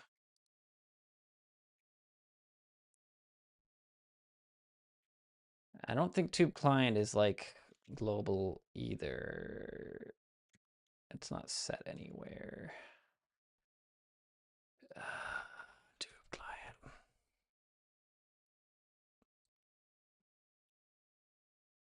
It's because it's right here. It's never, it's just, it's never given. It's actually at the root. It's right here, huh? Add John, get root tube client. Yeah. We could get tree tube client. Because it's just at the root of the, yeah, we could also do that. Look, it's right here, node. Let's call it with add child called, let's give it a nice name, right?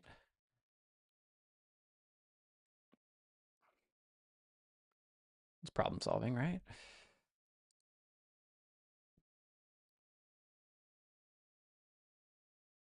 It's called node. Fuck. But that's what it is.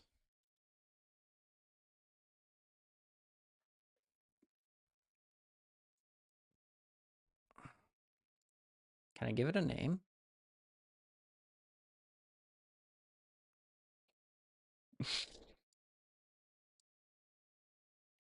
It's in the tree, so why not, right?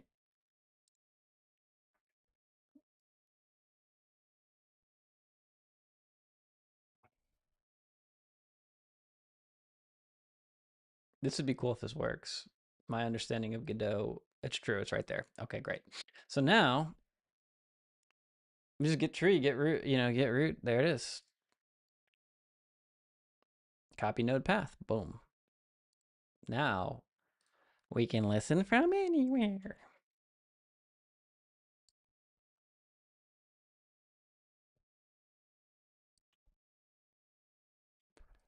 We still haven't figured out why.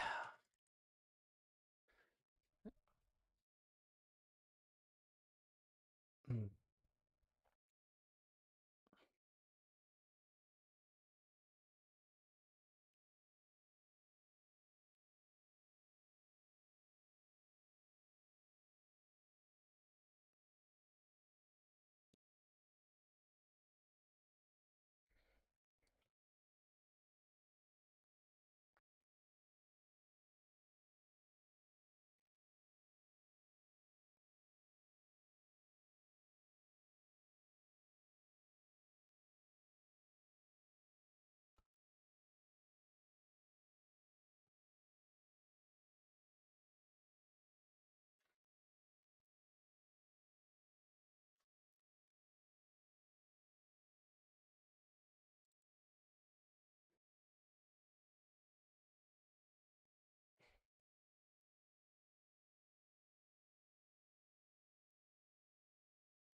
All right. Then we can also get rid of that whole global crap because we know where it is at all times.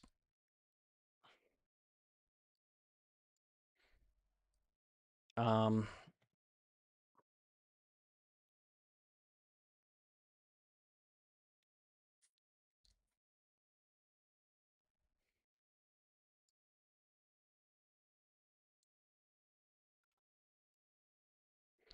this didn't really solve the problem. It's just a nice to have, right?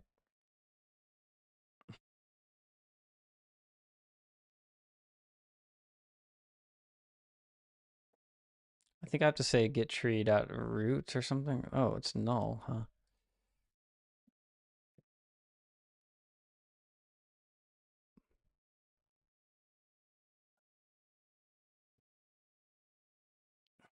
Or we just wait a second.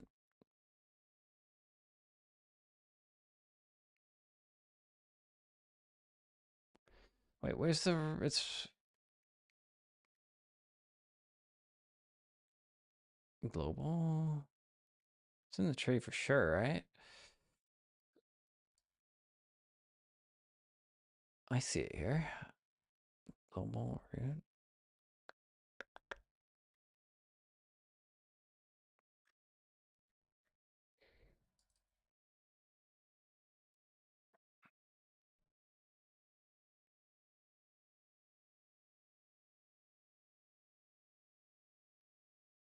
How do you? Can you just get root? No. Get tree dot. Ah. um,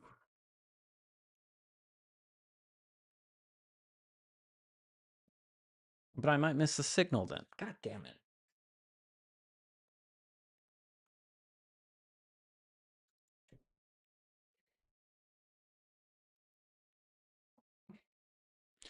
It's just a way to process frame.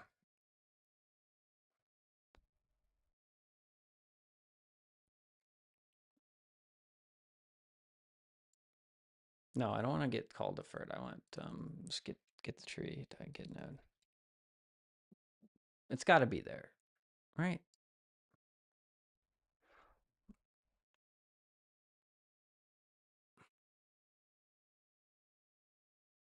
It's a tube underscore client? Locals, what does that mean?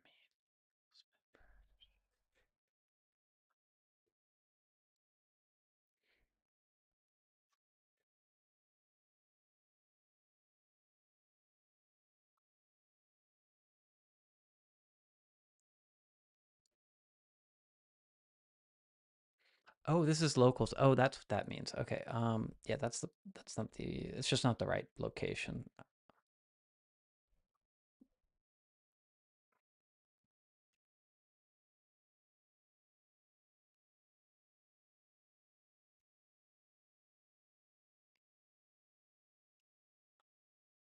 There we go.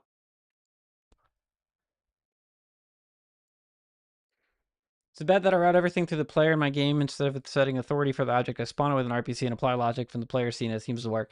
I mean, the short answer is that if it seems to work and it makes sense for you, then there's no issue with it. So, yeah, it's just going nuts. Let's just Google this error, I guess. We're pretty close here.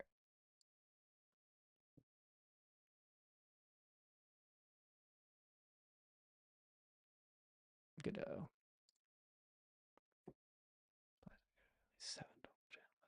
What?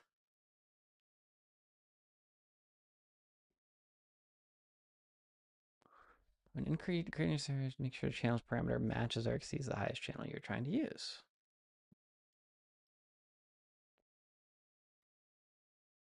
Hey, good day.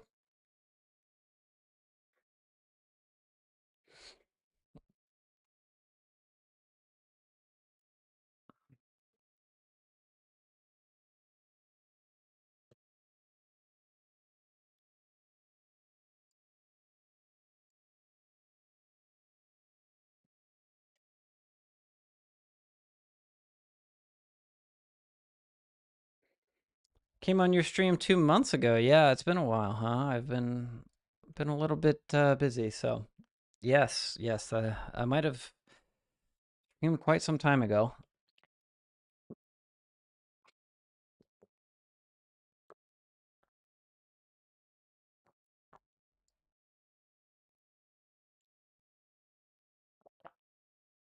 So for one, I need to find I need to set the channels to be 4. So how do I do that?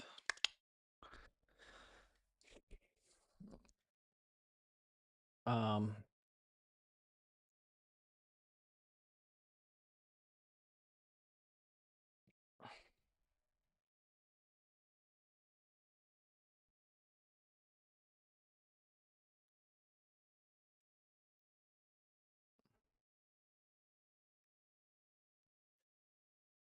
as if you would do a collab with me. Well, I made the game. Did you ask? I did not see. I'm sorry. I'm happy you made a game. Everyone should make a game. Very exciting. You can share it. I use resource paths for my spawning, too simple and easy. I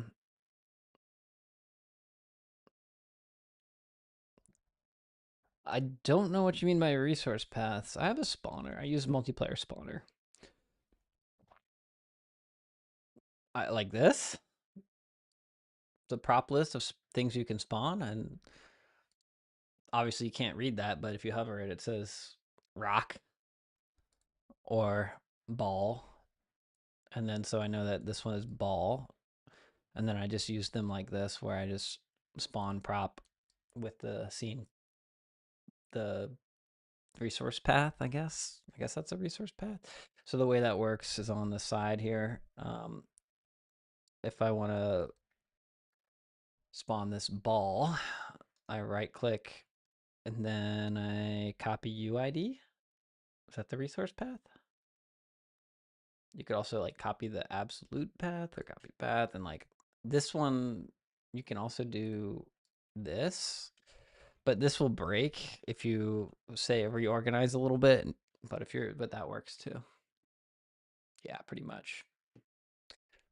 Yeah, so I take it another one step further, and then I create an enum And that lets me basically make a function called spawn props that only takes one of the props that I want. So then if I want to like, I can do global dot prop spawner dot props dot bowling pin, like just makes it a little simpler. Yeah. An item resource. Oh yeah. I don't do a whole lot with like the custom resource stuff. But you know, like that's what multiplayer spawner does under the hood. And I like to do everything in code. I don't like to set up stuff in the UI. In fact, I think I just create the spawner with code here. And I add the spawnable scenes via code. Like I loop over the prop list here and I add them to the multiplayer spawner that way. I think because I'll forget, like if I do it like in the spawner itself, I think I do have a spawner in my lake scene, but let's see what it's called. But yeah, I don't like to like hook things up in the signals on the side anymore. I used to do this. I used to use the signals panel and stuff. From what I understand in the source, you should put the one in the RPC for the channel. With the error says only 3 channels, but there should be 4. Yes, so that's what I'm looking at now. You're absolutely right. I was actually just looking at Tube client. There seems like there's a couple of things I need to do. I think when I create um a client, there's a section client, the create server, create client methods. Where are they? Here we are. In WebRTC multiplayer peer, get peer, has peer, remove peer, create. See, it says channels config. Oh, I need to scroll a little bit. It says channels config right there. So I need to pass it an array.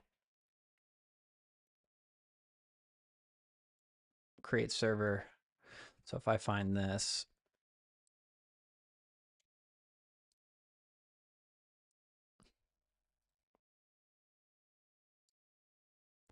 create server, max channels is the third argument, 4. Okay, let's try that. So it should be the 1, but I need to say max channels is 4. Port, max clients, max channels, 4. Let's try that. And then create client. Also needs 4. Let's try that. Huh?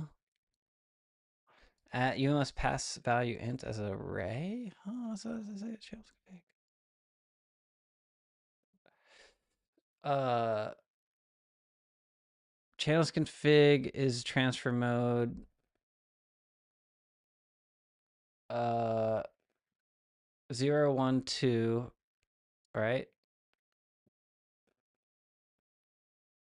Or I don't want to do that. I want the default.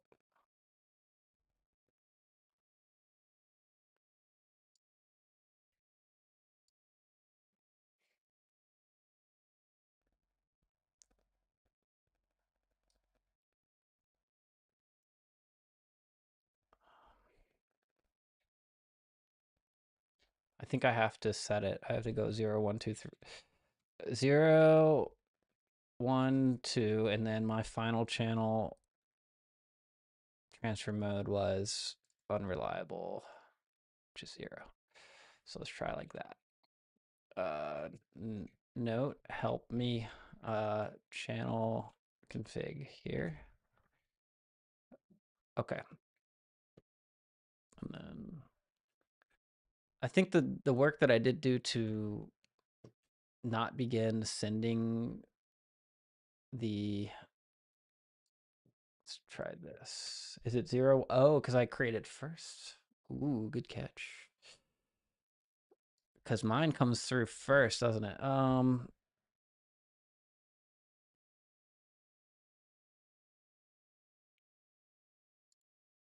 0, 1, 2. It would be 0, 1, 2, I think, right? Because it would be 0, 1, 2. I think that's correct. But I think we still echo out the total config, so we'll see in a moment. We'll see if it works. Host, go over here, join. There you go. It says they're all ready. 4 comes first. Let's see what our error says now. Max channel still 4. Huh?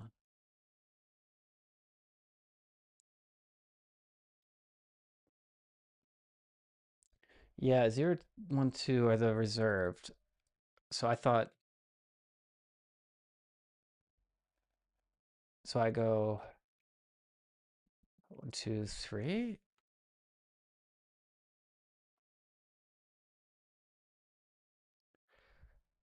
I don't know what the default. Oh, we should just, yeah, we're kind of, we're figuring things out here. Let's try. Yeah, I could not create that way. Oh, it must only enum values from, so it got, yeah, so we need to put 0 in the last spot here.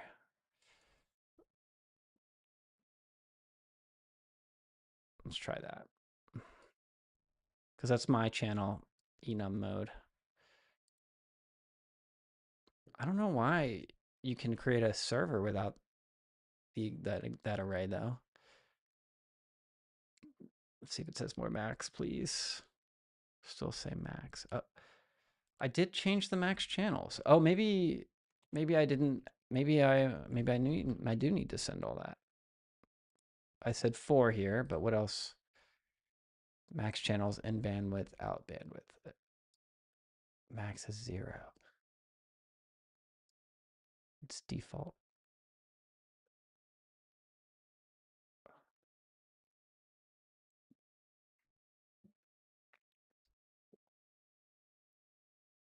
That's the ENET.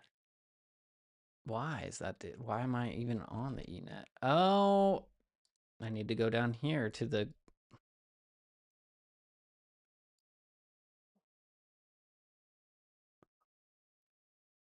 Ah, yeah, right. It's different. That's my ENET one. Very confusing. So now that if I match this, I was like, why don't I have to do this for the server? That's weird. It's because it's ENET backend. You bastards. That's good catch. Good catch. So if we just match this, it should be fine. And when we see image channel, it's always in front. 1, 2, 3. So I need to go 0, 1. Yeah, I need to just iterate that way. So let's fix the client. And it says reliable, ordered, unreliable. So the order that they have given it is reliable, ordered, unreliable, and reliable, ordered, unreliable. So they go 2, 1, 0. So they go 2, 1, 0, and we go 0, 2, 1, 0. And now when we search for create server, we just pass this correct array in there, and they will all agree that we should be going for 4 servers, 4 channels. And this is great when we want to add voice, right?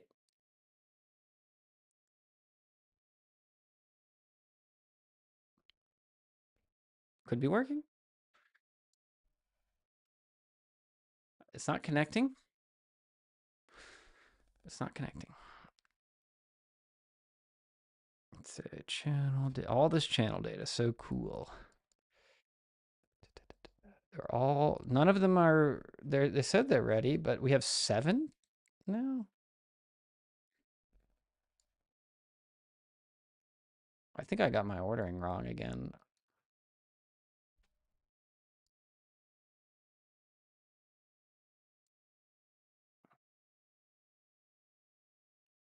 What are we thinking about that? What are we doing here?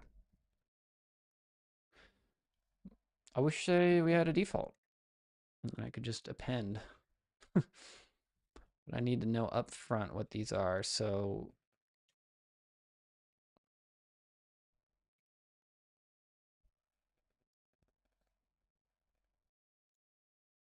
I think it's all confused.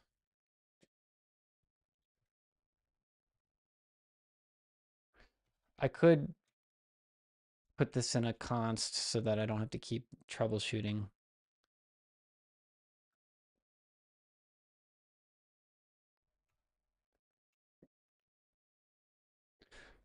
It just couldn't exchange messages to connect here. I don't know why, but it's just like, let's do it the other way.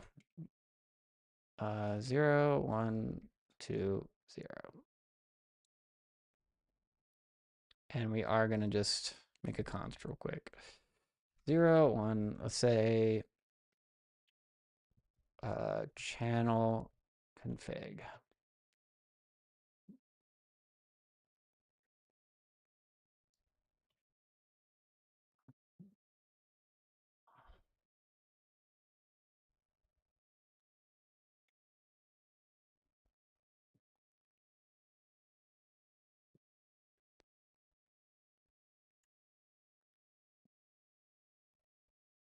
Cool.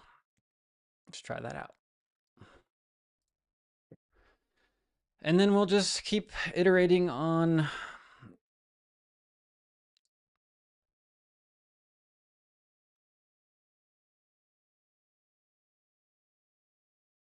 Yeah, it's not connecting. It doesn't know.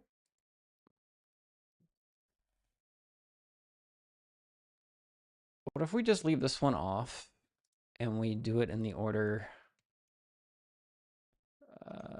we said was 2, 1, 0. See if we can establish a config that looks like what we think is the default. Then we can establish just a session. Okay, now let's try removing it.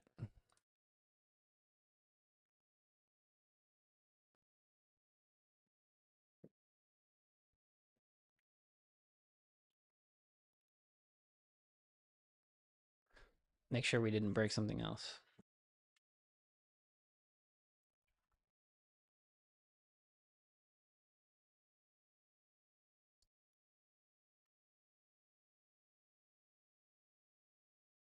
Okay, it's good. I see 4 in front. Reliable, ordered, unreliable. Hmm.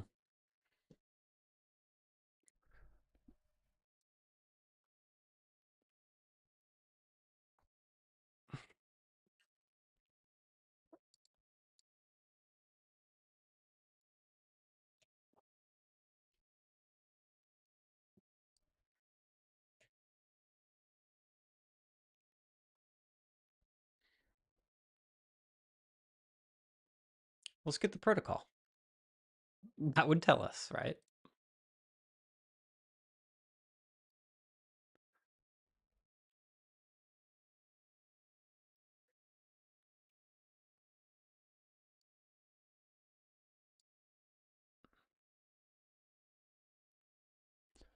I don't know if protocol will tell us exactly.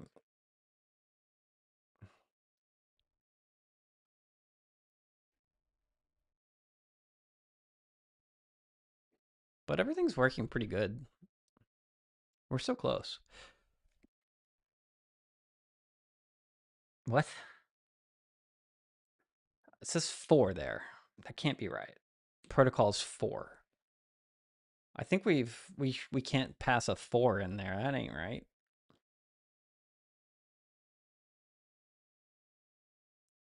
That's exactly what I did wrong. My create isn't correct. Cuz I put in something stupid. I put 4 because we were like, "Oh, what the fuck is going on?" But I actually in my p config put 4.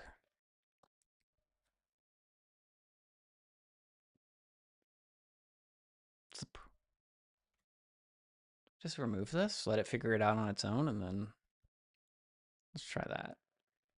I don't care about the ID. I think that's misleading me. Why is the word for there? It doesn't know now. Oh, it needs a ID, I guess. It has to have an ID. I said ordered false. What is this? Protocol? Oh, that's the oh, that makes sense. Okay, so not protocol. What I need to know is negotiated true, ordered ID 1, ID 4 is fine, right? ID 4 ordered false. This create data channel method is just really confusing.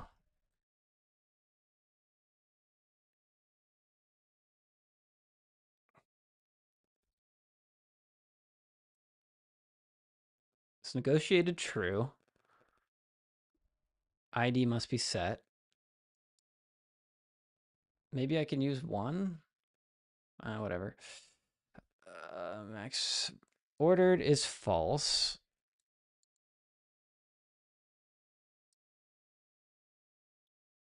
And so I do unreliable, unordered. So that means I tried that though. I don't think we're supposed to call it create and no. Then how else would I create it?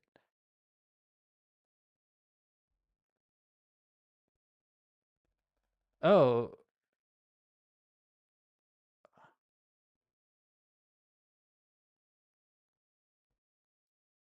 on one of the peers and listen to the data channel received on the other. Both peers with the same values and then negotiated. It says right here, create data channel on both peers with the same values and they populate correctly. This is also what AI said. So valid options are these.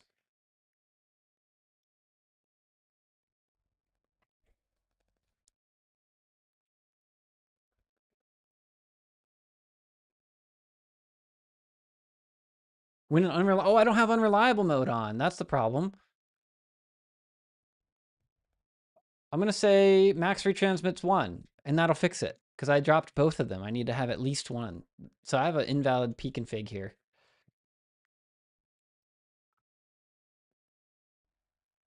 Read the docs. The docs are the best. So now I go back to the peer. I'm pretty sure we're pretty close here. Here. And so when I create a client, my transfer mode is going to be 0. It's just a matter of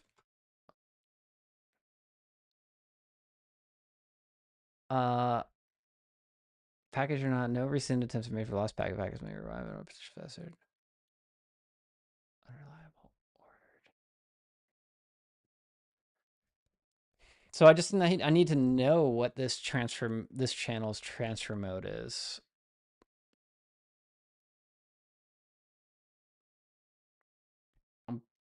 And where in the list it is. I think it's in the pole position like that. And I'm hoping it's 0. I don't know. And I could probably dig into the channel config and look at it, right? Oh, that's just a host. I didn't join it. Closer. Let's see what the error says now. Please be different. Nah, it's still.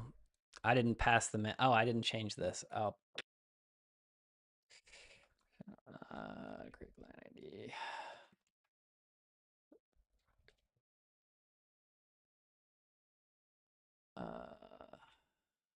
Server. We've got to find a channel config that works. Because I think we can. I think we can do it.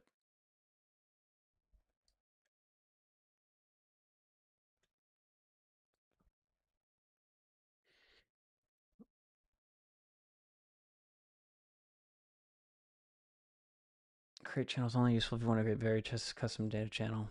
Okay, so I just want to send packet then. I do want to create a custom data channel for voice eventually.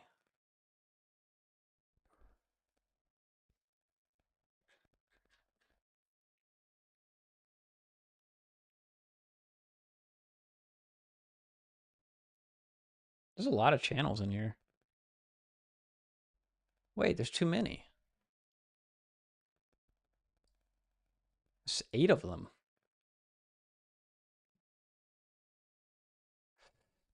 That's valid. Playing Minecraft with friends is a valid thing to do.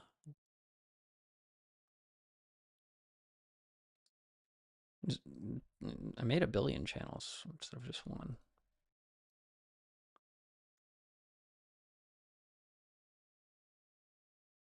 Yeah.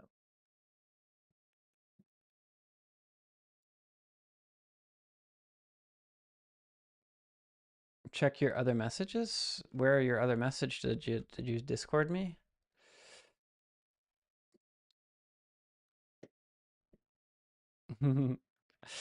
I think I'm just kind of just done doing this now, so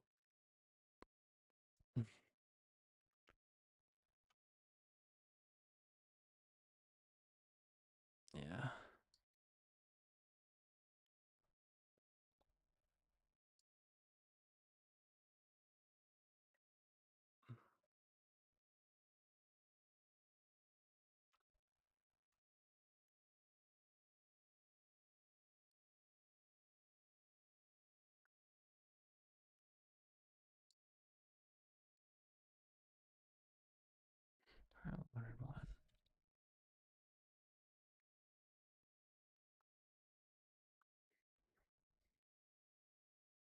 The param in create channel should create the data channel automatically. Oh, so I shouldn't call it, huh?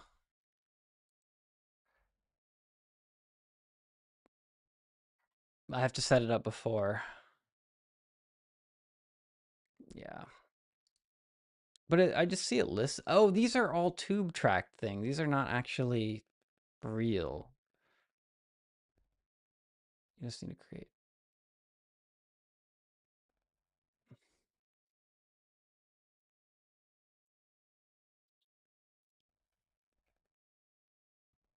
So it's just 0.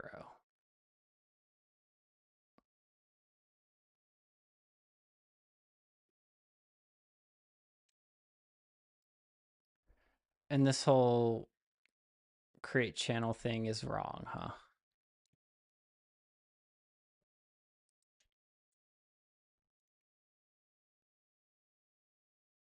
It's not, I don't have to pass this in somewhere.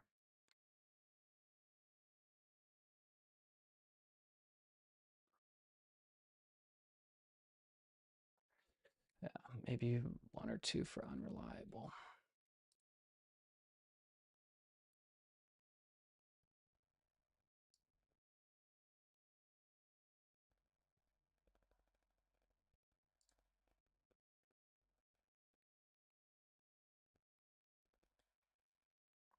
Did I just misread uh, the transfer modes? Because I thought I wanted unreliable.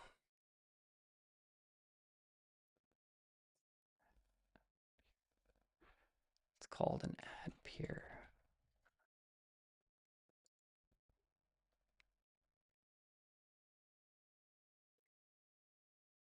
So I need to edit this.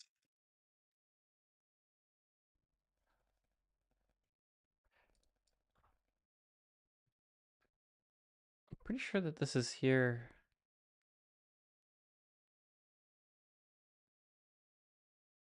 If we'll add peer, can I should say. Because if I even get it like a valid, I feel like it's like almost there.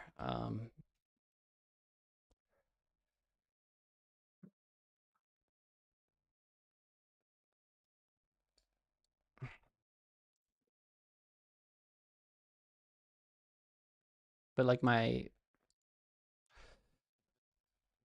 think my multiplayer peers are getting all confused.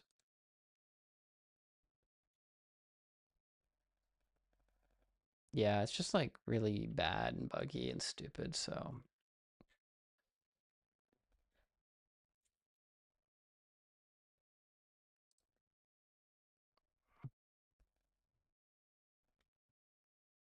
let's remove it.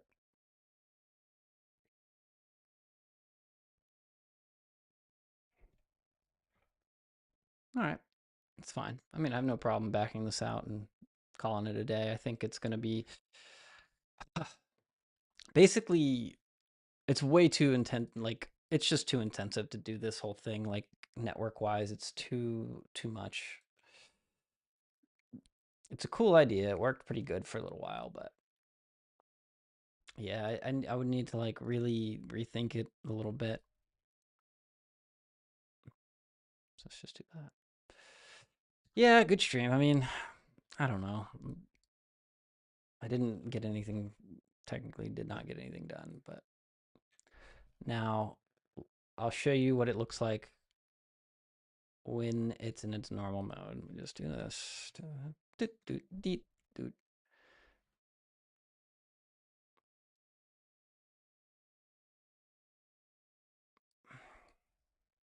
See if this works normally.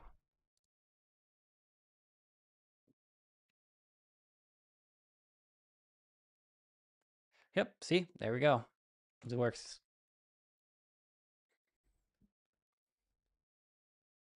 The problem I had with this is that when I picked up anything, we got massive lag. You can just see on local how much lag there is. Look at that delay. This is on local. I'm sending so much over the wire. It's introducing a shit ton of latency. Even though, by all accounts, in the network profiler, it's not that intensive.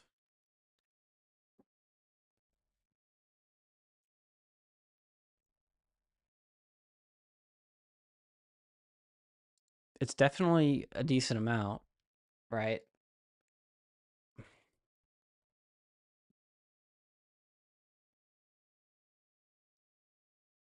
Even at 1 frame per second or a fraction of that.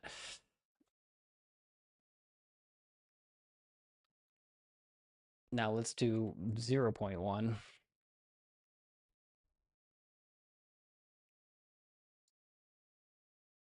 It's also spending a shit ton of my FPS to do that on the server side. And it's really cool. It's really cool. I have to say, like, this is a cool thing to work out. But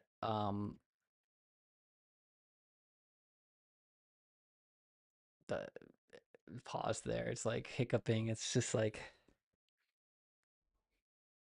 opinions on the relatively new Godot asset store. Not super. I mean, definitely need to be done. But I think it's a little annoying because there's a bunch of stuff that I want, like proton scatter. Like just nobody's updating the old ones. I guess it's good to like clean out some of the old stuff.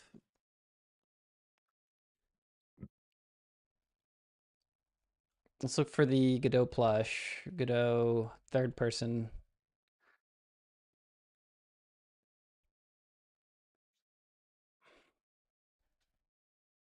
Yeah, I am going to try to stream a little more regular. I'll say controller. I like to look for character controllers. I love character controllers. Not an actual controller. Let's look for character. Money is an incentive. I don't think, yeah, I mean, there needs to be a mature asset store for sure, just because other engine, it's like one of the things Unity still has better than Godot, but I think it's hard to convince those Unity people to come over anyway. So, but they do cite the asset store as a big deal. So maybe it does help that class of people. So what we're gonna do is we're gonna turn the web feed off. Sadly, it was a great experiment, but it takes so much of my network and processing power to do that. It's just not worth it.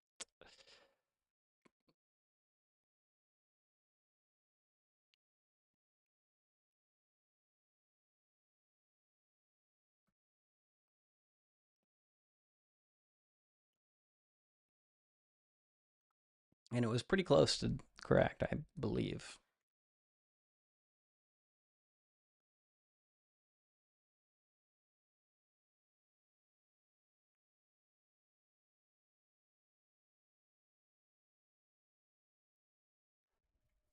We'll leave the code in there for reference.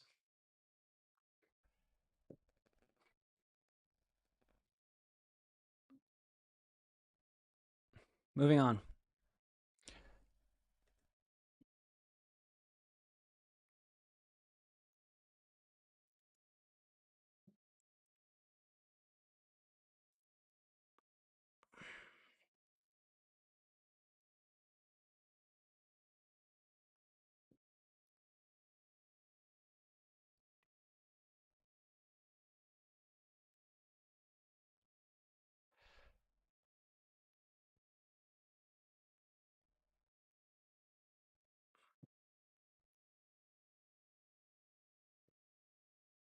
That was cool. That was kind of interesting for sure.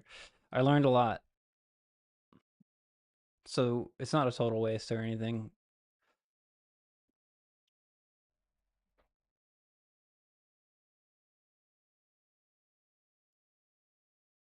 Yeah.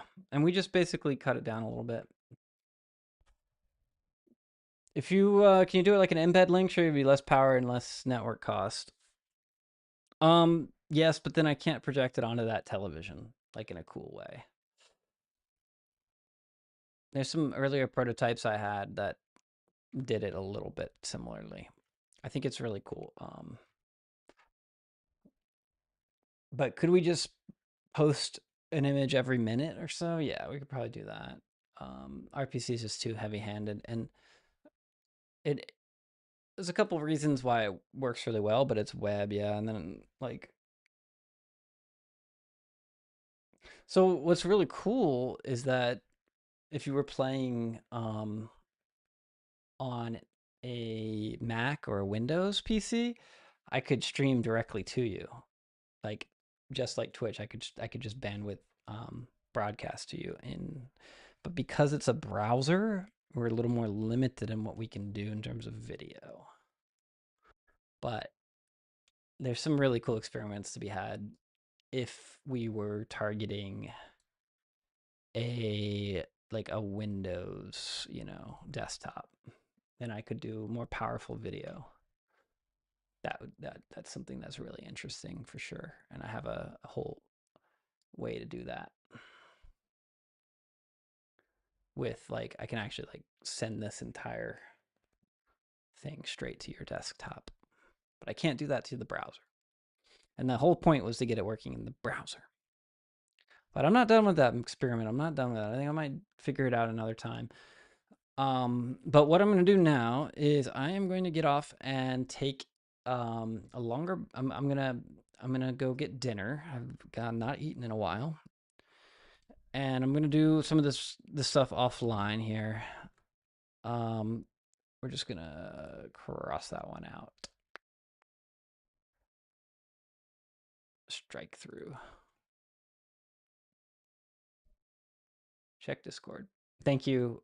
Really appreciate you, Irong. However you say your name, Irong. 78. You're the boss. You are really smart, even looking into the source code. So I appreciate you a lot, and thank you for helping teaching me a little bit here. We'll give it another shot another day. And like I said, it's just too network and too data intensive, but we'll explore some other things. So see you later. Thank you. Appreciate you. Have a good one, everybody. All right, dinner time.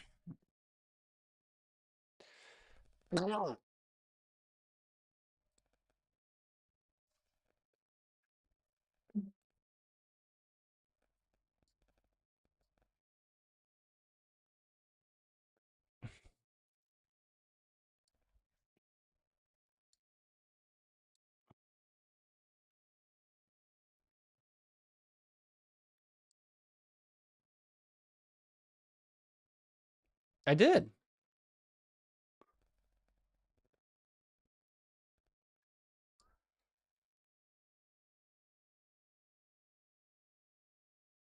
I fucking didn't stop YouTube though.